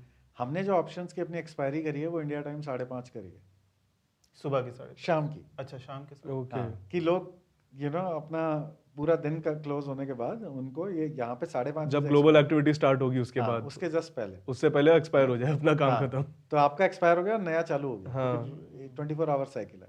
तो आपको जो ऑप्शन मिला है वहाँ आप उस रात को 10 बजे तक आप देख सकते हो कि यार इसका ये क्या तो करना काफी है। अच्छा टाइमिंग आपने चूज किया, क्योंकि 7:30 के बाद वापस से यूएस मार्केट ओपन हो जाएगा, तो फिर वहां से एक्टिविटी स्टार्ट हो जाती है। एक्टिविटी फिर चालू स्टार्ट हो होगी, वॉलेटिलिटी स्टार्ट होगी, हाँ वहां पे आपके लॉस होने के चांसेस बढ़ जाएंगे। हाँ, तो वो वरना एक्सपायरी अगर उस इवेंट बीच विंडो में होती ना तो बड़ा हाँ। दिक्कत होता। राइट। और एक्सपायरी जो ग्लोबल सारे क्रिप्टो एक्सचेंजेस की एक्सपायरी सुबह 8 या 10 बजे होती है, क्योंकि वो बने हुए हैं यूएस और यूके के हिसाब से। उन्होंने उसको प्रायोरिटाइज किया है। क्योंकि उनके यहाँ तो रात होती है ना, हाँ। तो उनके यहाँ शाम के 6 बजे होते हैं। पहले हमने सोचा हम भी सुबह 8 बजे की एक्सपायरी रखेंगे, फिर हमने कहा क्यों, हमारे यहाँ तो जब शाम के 6 बजते हैं हम तब एक्सपायरी रखते हैं। तो आप दिन खत्म करो अपना और तब आपकी एक्सपायरी भी खत्म होनी चाहिए। ये मुझे कुछ उस तरह से लग रहा है 1947 से लेकर 2004 तक, हाँ। 2004 नहीं, 1997 तक इंडिया का जो बजट आता था हाँ वो शाम के 5:30 बजे आता था, क्योंकि उस समय लंदन में वहां पर 11:30 सुबह के बज रहे होते थे। हाँ, अच्छा ऐसा मैंने भी ऐसा कहीं होता पढ़ा है। था, हाँ, हाँ, राइट। शाम फिर को। अटल बिहारी जी आए, हाँ उन्होंने उसके पीछे का रीजन पता किया, हाँ तो उन्हें पता चला कि जो महारानी वहां पे बैठती थी या जो लंदन का पीएम वहां पर बैठता था, उसको अपडेट टाइमली मिले, इसके लिए इंडिया में टाइम जो है अंग्रेजों ने 5:30 का रखा था, उन्होंने तुरंत चेंज किया और 11 बजे का टाइम लगा। हाँ, बिल्कुल सही है ना यार, आप हो गया। तो यही अपने मुझे हिसाब से वो बनाओ। लगा, एकदम से मेरे दिमाग में क्लिक हो गया, ये तो सेम चीज की है। तो अच्छी चीज बताई आपने, पर लॉजिकल भी है ना। हाँ, इंडिया के हिसाब से इंडिया की चीज बननी चाहिए। सुबह 8 बजे एक्सपायरी का नाम ही मतलब ये है कि ये क्लोज चैप्टर, दिन खत्म आज का। नेक्स्ट चैप्टर सुबह 8 बजे कौन दिन खत्म करता है? वो तो शुरू होने वाली है। तो ये चीज़ें हैं। एंड लाइक आई सेड, पूरा थॉट प्रोसेस ऐसे बना हुआ है कि इंडिया में नंबर 1 बनने का पोटेंशियल है। मार्केट बड़ा है, हमारे यहाँ लोग हैं, हमारे कस्टमर्स को आता है, वो करना चाहते हैं। Let's build something taking care of all the nuances that जो हमारे दूसरे हैं इंडिया में, जो हमारी ऐसी चीज़ें हैं जिनका हमें ध्यान रखना है। At the same time solutioning ऐसी करो कि हम यहाँ पे सबसे बड़ा मार्केट बना पाएँ। अब आपके फॉरेन एक्सचेंज के रूल्स बने हुए हैं, ये एक्सपेक्ट करना कि वो चेंज होंगे, उन्होंने भी कुछ सोच के ही बनाए होंगे। राइट। आप सिस्टम ही ऐसा बनाओ ना कि उसकी ज़रूरत ही ना पड़े। आपकी KYC AML गवर्नमेंट ने रूल्स आपको दे दिए हैं क्या फॉलो करना है।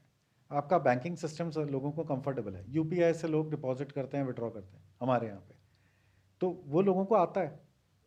ये सब चीज़ आपको नई नहीं सीखनी ना। आप UPI, NEFT, RTGS, IMPS इन सब से आप डिपॉजिट करो, इन सब से आप विड्रॉ करो, आपके पास ये सबको आता है। अब स्टैंडर्ड तरीके से काम करो।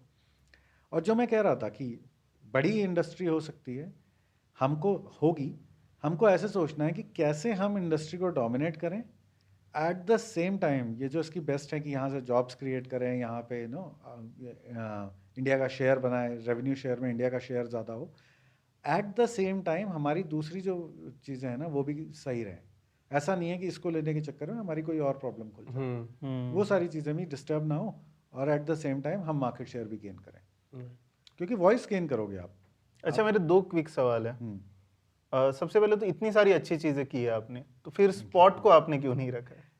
अच्छा, स्पॉट का ऐसा है, हमारे प्लेटफॉर्म पे टेक्निकली आप स्पॉट ट्रेड कर सकते हैं।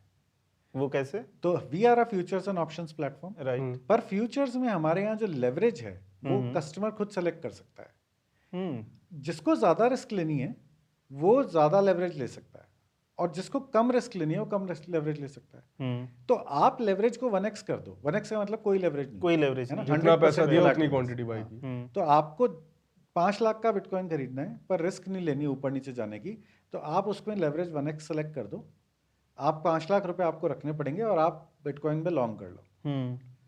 इसमें अब आपका लॉन्ग हो गया, अब आपका कभी लिक्विडेशन हो ही नहीं सकता, क्योंकि आप तो फुली कोलैटरलाइज्ड हो, है ना। ओके, हाँ। और इसमें अब आपका कोई TDS भी नहीं है, आपकी फी भी बहुत कम है। अच्छा, वो जो 1% TDS है वो नहीं है क्योंकि आपका अभी टाइटल नहीं चेंज हुआ ना। टेक्निकली आपने कोई एक चीज बाय करी है जो बिटकॉइन से प्राइस से लिंक्ड है, आपने बिटकॉइन नहीं बाय किया है, ओके हाँ तो टीडीएस कब कटता है? जब आप क्रिप्टो बेचते हो या ऑफलोड करते हो। राइट आपने बाई ही नहीं किया तो ऑफलोड बेचोगे कैसे कब? करो? हाँ। टाइटल तो आपके नाम पे है ही नहीं। आप ये कह रहे हो कि मेरे को तो प्राइस डिफरेंस मिलेगा, एक्स पे खरीदा और वाई गया तो वाई माइनस एक्स में आपने बिटकॉइन नहीं, आपने उसका एक कॉन्ट्रैक्ट बाई किया है। अपने कॉन्ट्रैक्ट बाय किया।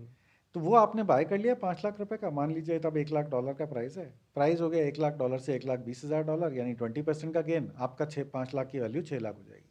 आप ये कॉन्ट्रैक्ट कोई बेचो, 1 लाख का प्रॉफिट बुक करो, उस प्रॉफिट को आप अगला जब ट्रेड करोगे तो उसमें जो प्रॉफिट या लॉस होगा उससे आप ऑफसेट भी कर सकते हो। ओके। उसमें आप ऑफसेट भी कर सकते हो। और मान लीजिए आपने साल में एक ही ट्रेड ये किया, तो ये प्रॉफिट लीजिए, आप अपनी नॉर्मल जो आपकी इनकम स्लैब बनती है उसमें ऐड करिए।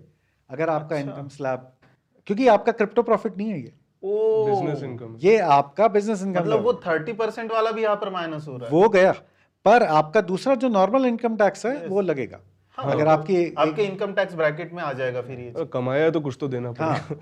हाँ वो है ना, डेथ एंड टैक्सेस। तो नोबडी कैन एस्केप। हाँ, एंड इनकम तो बट income इसमें tax नाम ही बेनिफिट ये है कि मान लीजिए मैंने 1 लाख किसी ट्रेड में कमाया, 50,000 किसी में गवाया, तो मुझे नेट 50,000 पे देना है प्रो। हाँ, नेट आप 50, ऐसा नहीं है कि मैंने 1 लाख कमाया उस पे तो टैक्स दे दिया, जो लूज किया उसका कोई वो नहीं है। वो नहीं है। वो स्पॉट में होता है आई थिंक। वो स्पॉट में होता है डिफरेंट अंडरलाइंग्स। हाँ, आप एक एसेट के अंदर कर सकते हैं शायद ऑफसेट, और दूसरे में दूसरे एसेट से नहीं। तो अब मुझे बिटकॉइन में, इथेरियम में, कभी सोलाना में, अलग अलग चीजों में अगर ट्रेड ले रहा हूँ, उनको आपस में ऑफसेट नहीं कर सकता। और यहाँ पे जो भी आपके प्रॉफिट एंड लॉसेस हैं उसको आप कैरी फॉरवर्ड भी कर सकते हैं नेक्स्ट ईयर। हाँ, तो आप स्पेकुलेटिव बिजनेस इनकम है ये आपकी, आप इसको क्या, अच्छा ये सब टैक्स वाला जो मामला है बेसिकली एकदम सेम हो गया ना, equity, future and option trading के वो वाला स्पेकुलेटिव और ये वाला स्पेकुलेटिव अलग है। टेक्निकली सेम है, पर दोनों ऐड नहीं होगा। ऐड नहीं होगा, बट उसमें ना रूल्स अलग अच्छा, अलग मतलब वो provisions ही सीए वहां पर ऐड नहीं करेगा, बट समझने के लिए, कॉमन ऑडियंस को समझने के लिए सेम है वो। सेम है, टैक्सिंग, कॉस्टिंग और कैसे ऑफसेट वगैरह करना है उसके लिए सेम है। वो सेम है। पर यहाँ पे नुआंसेस बहुत ज्यादा है, यानी यहाँ पे छोटे छोटे सटल पॉइंट बहुत ज्यादा है। तो जो भी ये सुन रहा है, इम्पोर्टेंट है कि ये टैक्स एडवाइस नहीं है। हो सकता है इसमें कुछ चीजें आपको आपके केस पे अलग एप्लीकेबल हो। हम एकदम सरफेस लेवल पे बात ये सरफेस लेवल पे आपको अपने सीए से जाके चेक करना है कि ये क्या है। ये मत कह देना कि पॉडकास्ट सुना था वहां पर जाके बोला था मुझे नोटिस कैसे आ सकता ये क्या हो रहा है। तो देखिए बेसिकली ये है कि आप जो भी यहाँ पे प्रॉफिट बनाएंगे, 1 साल के अंदर आपके प्रॉफिट लॉसेस को ऐड करिए। नेट जो आएगा वो आपको अपनी सैलरी स्लैब में ऐड करिए या इनकम स्लैब में ऐड करिए। उस स्लैब के हिसाब से आपका टैक्सेशन आएगा। ये स्पेकुलेटिव बिजनेस इनकम है। आपके दूसरे जितने भी स्पेकुलेटिव बिजनेसेस हैं सबकी इनकम ऐड होएगी। इसमें एक इनकम होती है इक्विटी में स्पेकुलेटिव एक्टिविटी की, उसके अलावा बाकी सारी ऐड होएंगी। क्यों? क्योंकि उसके लिए गवर्नमेंट ने अलग से प्रोविजनिंग करी हुई है। तो वो सेपरेट आउट होती है, उसके अलावा बाकी सारी ऐड होएंगी। यहाँ पे अगर नेट लॉसेज हो गए तो आप उनको कैरी फॉरवर्ड कर सकते हैं, और उसका भी टाइमलाइन है, 4 साल तक आप कैरी फॉरवर्ड कर सकते हैं। और अगर प्रॉफिट हुआ तो आपको नॉर्मल अपने स्लैब के हिसाब से टैक्स देना है। ये तो हो गई टैक्सेस की बात। पर टैक्सेस अकेला रीज़न नहीं है ये करने का, रीज़न दूसरे भी हैं। जैसे आपका क्रिप्टो कस्टडी, आप जब क्रिप्टो खरीदेंगे फिजिकली तो कस्टडी या तो आप एक्सचेंज के साथ करेंगे या खुद करेंगे। खुद करेंगे तो आपको, अगर आप कहीं रख के उसको भूल गए तो बहुत बड़ी प्रॉब्लम है। अच्छा भूल क्या गए? भूल गए अपनी प्राइवेट की, प्राइवेट की होती है। तो अगर आपने कस्टडी खुद करी तो आपको ये पता लगेगा कि कुछ होती है प्राइवेट की और कुछ होता है वॉलेट एड्रेस। अच्छा भूल भी नहीं गए, किसी के हाथ में पड़ गई, गलत हाथ में पड़ गई तब तो वो गई, गलत हाथ में पड़ गई, छूट गई, आपने कहीं वो फट गई, जल गई, कुछ भी हो सकता है। वो प्राइवेट की भी बहुत लंबी होती है, राइट, 24 याद रखने लायक नहीं होती वो, मतलब इजीली याद नहीं रख सकते। ऐसे पासवर्ड की तरह नहीं है कि, और आप नहीं चूज कर सकते, वो सिस्टम बना के देगा। 24 वर्ड्स होते हैं बेसिकली अलग अलग। हाँ, रैंडम वर्ड्स। तो वो रैंडम वर्ड्स आपको कहीं लिख के रखना है और वो घूम गया तो आपका गया। दूसरा तो आपको समझना पड़ेगा कि यहाँ पे क्या क्या चैलेंजेस है। आपने मोबाइल फोन में रखा, वो मोबाइल फोन में या आपने ब्राउजर में रखा मेटामास्क में, वो हैक हो गए तो गया। अच्छा वो भी नहीं हुआ, आपका मोबाइल खराब हो गया, आपने स्टोर में दिया, हाँ वहाँ बन नहीं रहा, रिकवर नहीं हो रहा, तो फिर बहुत बड़ी प्रॉब्लम है। वहाँ स्टोर वाले ने देखा कि अच्छा एग्जैक्टली, हाँ उसको भी पता था, अरे ये तो लॉटरी लग गई। तो वो इशू है। आपने एक्सचेंज पे रखा तो क्रिप्टो में एक्सचेंजेस पे क्योंकि इतना पैसा रहता है तो हैकर्स उनको टारगेट करते हैं। रिसेंटली इंडिया में वो हुआ, रिसेंटली इंडिया में एक बहुत बड़ा हैक हुआ है, ग्लोबली ये काफी कॉमन है। तो हैकर्स उनको टारगेट करते हैं कि यहाँ पे हमको खूब सारा पैसा मिलेगा। तो जैसे हमारे केस में तो क्या है, क्रिप्टो है ही नहीं, आपका तो बैंक अकाउंट बैंक अकाउंट में, तो बैंकिंग में तो सारा पैसा ट्रेस होता है। बैंक के अकाउंट में कहीं से भी पैसा जाएगा तो इसकी पूरी चेन ट्रेस होती है। वो तो बैंक्स आगे पीछे फ्रीज भी कर सकते हैं पैसा को, मूवमेंट को। तो ये सब आपको थोड़ा यहाँ पे बेनिफिट है। तो 1x पे आपने लिया कोई चीज़, आपने वही फिलॉसफी लगाई ना कि मुझे तो रिटर्न से मतलब है, मेरे को INR डिपॉजिट करके INR विड्रॉ करना है। मेरे को ये नहीं, आपको ये सब सोचने की ज़रूरत नहीं है कि आपका USDT कितने का आया, आपका उसका स्लिपेज कितना आया, फिर उससे आपने बिटकॉइन बनाया, उसको आपने कस्टडी कहाँ करा, फिर बेचा कैसे, उसमें फीस ज़्यादा आती है, स्लिपेज ज़्यादा आता है, टैक्सेस डिफरेंट हो जाते हैं। It's a lot more easier to do it through 1x leverage. तो पर फिर भी काफ़ी लोगों को थोड़ा कंफ्यूजिंग लगता है कि ये क्या है लेवरेज 1x। तो हम भी ऐसा सोच रहे हैं कि इसी को थोड़ा प्रोडक्टाइज करके कुछ दें। This is something that we are exploring, but without leverage futures. हाँ, कुछ हम ऐसी चीज सॉल्यूशन बनाएं जो मतलब लोगों के लिए इजी कर पाए। आप कुछ अलग से कुछ सेक्शन हाँ। बनाओगे क्या करने के लिए? तो हम ऐसा सोच रहे हैं कि अभी हम एक प्रोडक्ट ही लॉन्च करते हैं जो उन लोगों को केटर करेगा जिनको फ्यूचर्स एंड ऑप्शंस में लिक्विडेशन, बेसिकली जिनको स्पॉट खरीदना है हाँ, उनके जो लिए। जिनको spot leverage को- नहीं चाहिए। जिनको लेवरेज नहीं चाहिए कि यार मेरे को मार्जिन कॉल और ये सब में नहीं घुसना है, मेरे को स्पॉट खरीदना है, मेरा 2 साल का मेरे view को है, सिंपल बाय सेल समझ आता है, उतना बाय ही सेल करना है। समझ के आता है। तो आप आओ प्लेटफॉर्म पे, आप बाय सेल करो, आप स्टोर करो उसको प्लेटफॉर्म पे, जो पीछे एक्चुअली INR में ही है वो स्टोर हो रहा है। आपको उसकी अपसाइड मिलेगी, अगर नीचे गया तो आपको रिमेनिंग पैसा आपका मिलेगा जब आप बेचोगे, और ये सिंपल हो जाएगा। With a click of a button you should be able to do this, and that is what we are looking to do. तो सर अभी हमने जिस तरीके से बात करी बाकी सारी चीज़ों की, तो ग्लोबली अगर देखा जाए तो जैसे ट्रम्प है, अब उन्होंने अपने आप को क्रिप्टो प्रेसिडेंट ही नाम दे दिया है कि मैं क्रिप्टो को सपोर्ट करने वाला प्रेसिडेंट हूँ। रिसेंटली हमने देखा ट्रम्प कॉइन लॉन्च हुआ, क्या मतलब धमाल मचाया मार्केट में, एकदम से भागा, फिर गिरा भी, मतलब जो भी किया, बट काफ़ी पॉपुलर हुआ। हाँ, तो ट्रम्प को लेकर के आपका क्या व्यू है? क्योंकि दुनिया की सबसे बड़ी प्रेसिडेंट दुनिया की सबसे बड़ी इकोनॉमी का प्रेसिडेंट अगर क्रिप्टो के बारे में इतना ओपनली सपोर्ट भी कर रहे हैं, बात भी कर रहे हैं, पुश भी कर रहे हैं, तो उस पर क्या व्यू है? देखिए ये तो क्लियर है कि इतनी बड़े लेवल पे जब आपकी कॉन्वर्जेशन हो रही है तो मतलब उसके पीछे थॉट तो काफ़ी गया होगा। ऐसे ये ओवरनाइट नहीं हुआ है। हाँ। उन्होंने काफ़ी इंडस्ट्री स्टेक होल्डर्स से बात करी होगी, खुद काफ़ी वेट करी। ही is in a way putting his personal name behind the credibility behind the asset class. तो उनको 2-3 चीज़ें वहाँ दिखी होंगी ना कि एक तो हाँ ये अच्छी चीज़ हो सकती है, और दूसरा ये हेयर टू स्टे है। हाँ। तो उनको ये दिखा होगा, और उन्होंने दिखा होगा कि यूथ का पार्टिसिपेशन इसमें काफ़ी है, तो उस पॉइंट ऑफ व्यू से काफ़ी अच्छा है कि this is something that young more and more younger people will want to participate in. So from his demographic point of view he would have thought कि this will be beneficial for me. तो एक चीज़ तो ये काफ़ी clear है कि this now puts very solid this is a solid backing for crypto as an industry. Because legitimacy जो industry को मिलती है वो एक अलग ही लेवल की मिलती है, क्योंकि it's not just about one president, it's about the entire administration. अब देखिए आते ही उन्होंने SEC का जो चेयर हैं वो भी प्रो क्रिप्टो हैं। जब one of the first few regulations that has come about, तो पहले क्या होता था यूएस में SAB 21 करके 121 करके एक रेगुलेशन थी। उसमें ये होता था कि अगर आप कोई प्राइवेट कंपनी हो और आपकी बैलेंस शीट पे क्रिप्टो है तो आप उसका ट्रीटमेंट एसेट और लायबिलिटी के हिसाब से करते थे। अब वो जो है उसको, उससे क्या होता था कि आपके, क्योंकि अभी एसेट कहीं इन्वेस्ट नहीं हो सकता, तो आपकी बुक्स पे कोई एसेट पड़ा है जो कुछ यील्ड नहीं कर रहा, तो आपके सारे रेशियोज खराब हो जाएंगे। एक तरीके से वो डेड एसेट की तरह पड़ा रहता था। तो आपके रिटर्न ऑन कैपिटल खराब हो गया ना, तो आप एज अ कंपनी अनअट्रैक्टिव हो गए ना। तो बड़ी कंपनीज फिर इसमें शाय होती थी कि ये हम नहीं करेंगे। अभी उन्होंने उस रेगुलेशन को रिलैक्स कर दिया है, तो first thing banks are coming about and saying is कि हमें क्रिप्टो बिजनेसेस करना है, हम रेडी हैं, हमें ग्रीन सिग्नल चाहिए। आगे सब अभी बैंक ऑफ अमेरिका ने रिपल को अडॉप्ट कर लिया है उनका इंटरनल ट्रांजैक्शंस के लिए। हाँ, 2 बड़े बैंक्स को कस्टडी के लिए भी आई थिंक अलाउ कर दिया गया है। This is what I am saying कि दे आर नाउ सेइंग कि we are happy to custody crypto, है ना, क्योंकि पहले वो क्रिप्टो को अगर कस्टडी करते तो उनको एसेट लायबिलिटी की तरह उसको दिखाना पड़ता। अभी वो क्लाइंट एसेट की तरह दिखा सकते हैं कि ये क्लाइंट का एसेट है और मेरे पास पड़ा है। अब वो उनकी एसेट नहीं है। जब वो उनके एसेट होते हैं तो फिर उनसे एक्सपेक्ट किया जाता है कि अच्छा आपके पास एसेट पड़ा है, आप इस एसेट का क्या कर रहे हैं, राइट। तो अभी ये कस्टमर एसेट्स हैं और अभी वो उनके उसमें रहेंगे कस्टडी में, पर फिर ये इंडस्ट्री ब्लॉसम कर सकती है ना।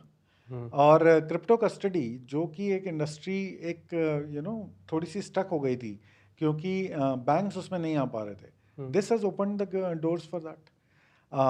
So like I was saying, it's not just about one person, it's about the entire administration, it's about the entire setup in the US, starting from futures on CME, then moving forward to ETFs through few of the largest fund managers, going all the way up to the president and a coin behind his name, then SEC chair who's more pro crypto, and then ultimately अब जो होगा वो सबसे ज़्यादा होगा जब banks, financial institutions ज़्यादा products offer कर पाएंगे अपने कस्टमर्स को, लिक्विडिटी प्रोफाइल्स और इम्प्रूव होंगी, पार्टिसिपेशन इम्प्रूव होएगा, और आपको ये दिखेगा कि क्रिप्टो का ज़्यादा से ज़्यादा प्रोलिफरेशन हो रहा है कॉमन मैन में या यूएस इकोनॉमी में, और वो यूएस इकोनॉमी में हो रहा है तो एक वर्ल्ड की बहुत बड़ी इकोनॉमी में हो रहा है. Other economies will also look at that and will start to build things at their house, which will mean कि it will create opportunities for a lot of entrepreneurs to start businesses in this direction. और साथ ही साथ investors के लिए भी एक For asset class investors open हो रही है. to back an asset class. तो काफी पॉजिटिव्स निकलेंगे इसके. मुझे जो सबसे इंटरेस्टिंग लगता है वो ये लगता है कि बिटकॉइन का जो रिजर्व आ सकता है वो भी काफी बहुत ज्यादा बड़ी इंटरेस्टिंग होगा, बहुत बड़ी चीज होगी. क्योंकि अगले 5 साल में अमेरिका टोटल सप्लाई के 5% अपनी तरफ होल्ड कर लेगा नेक्स्ट 20 ईयर्स के लिए.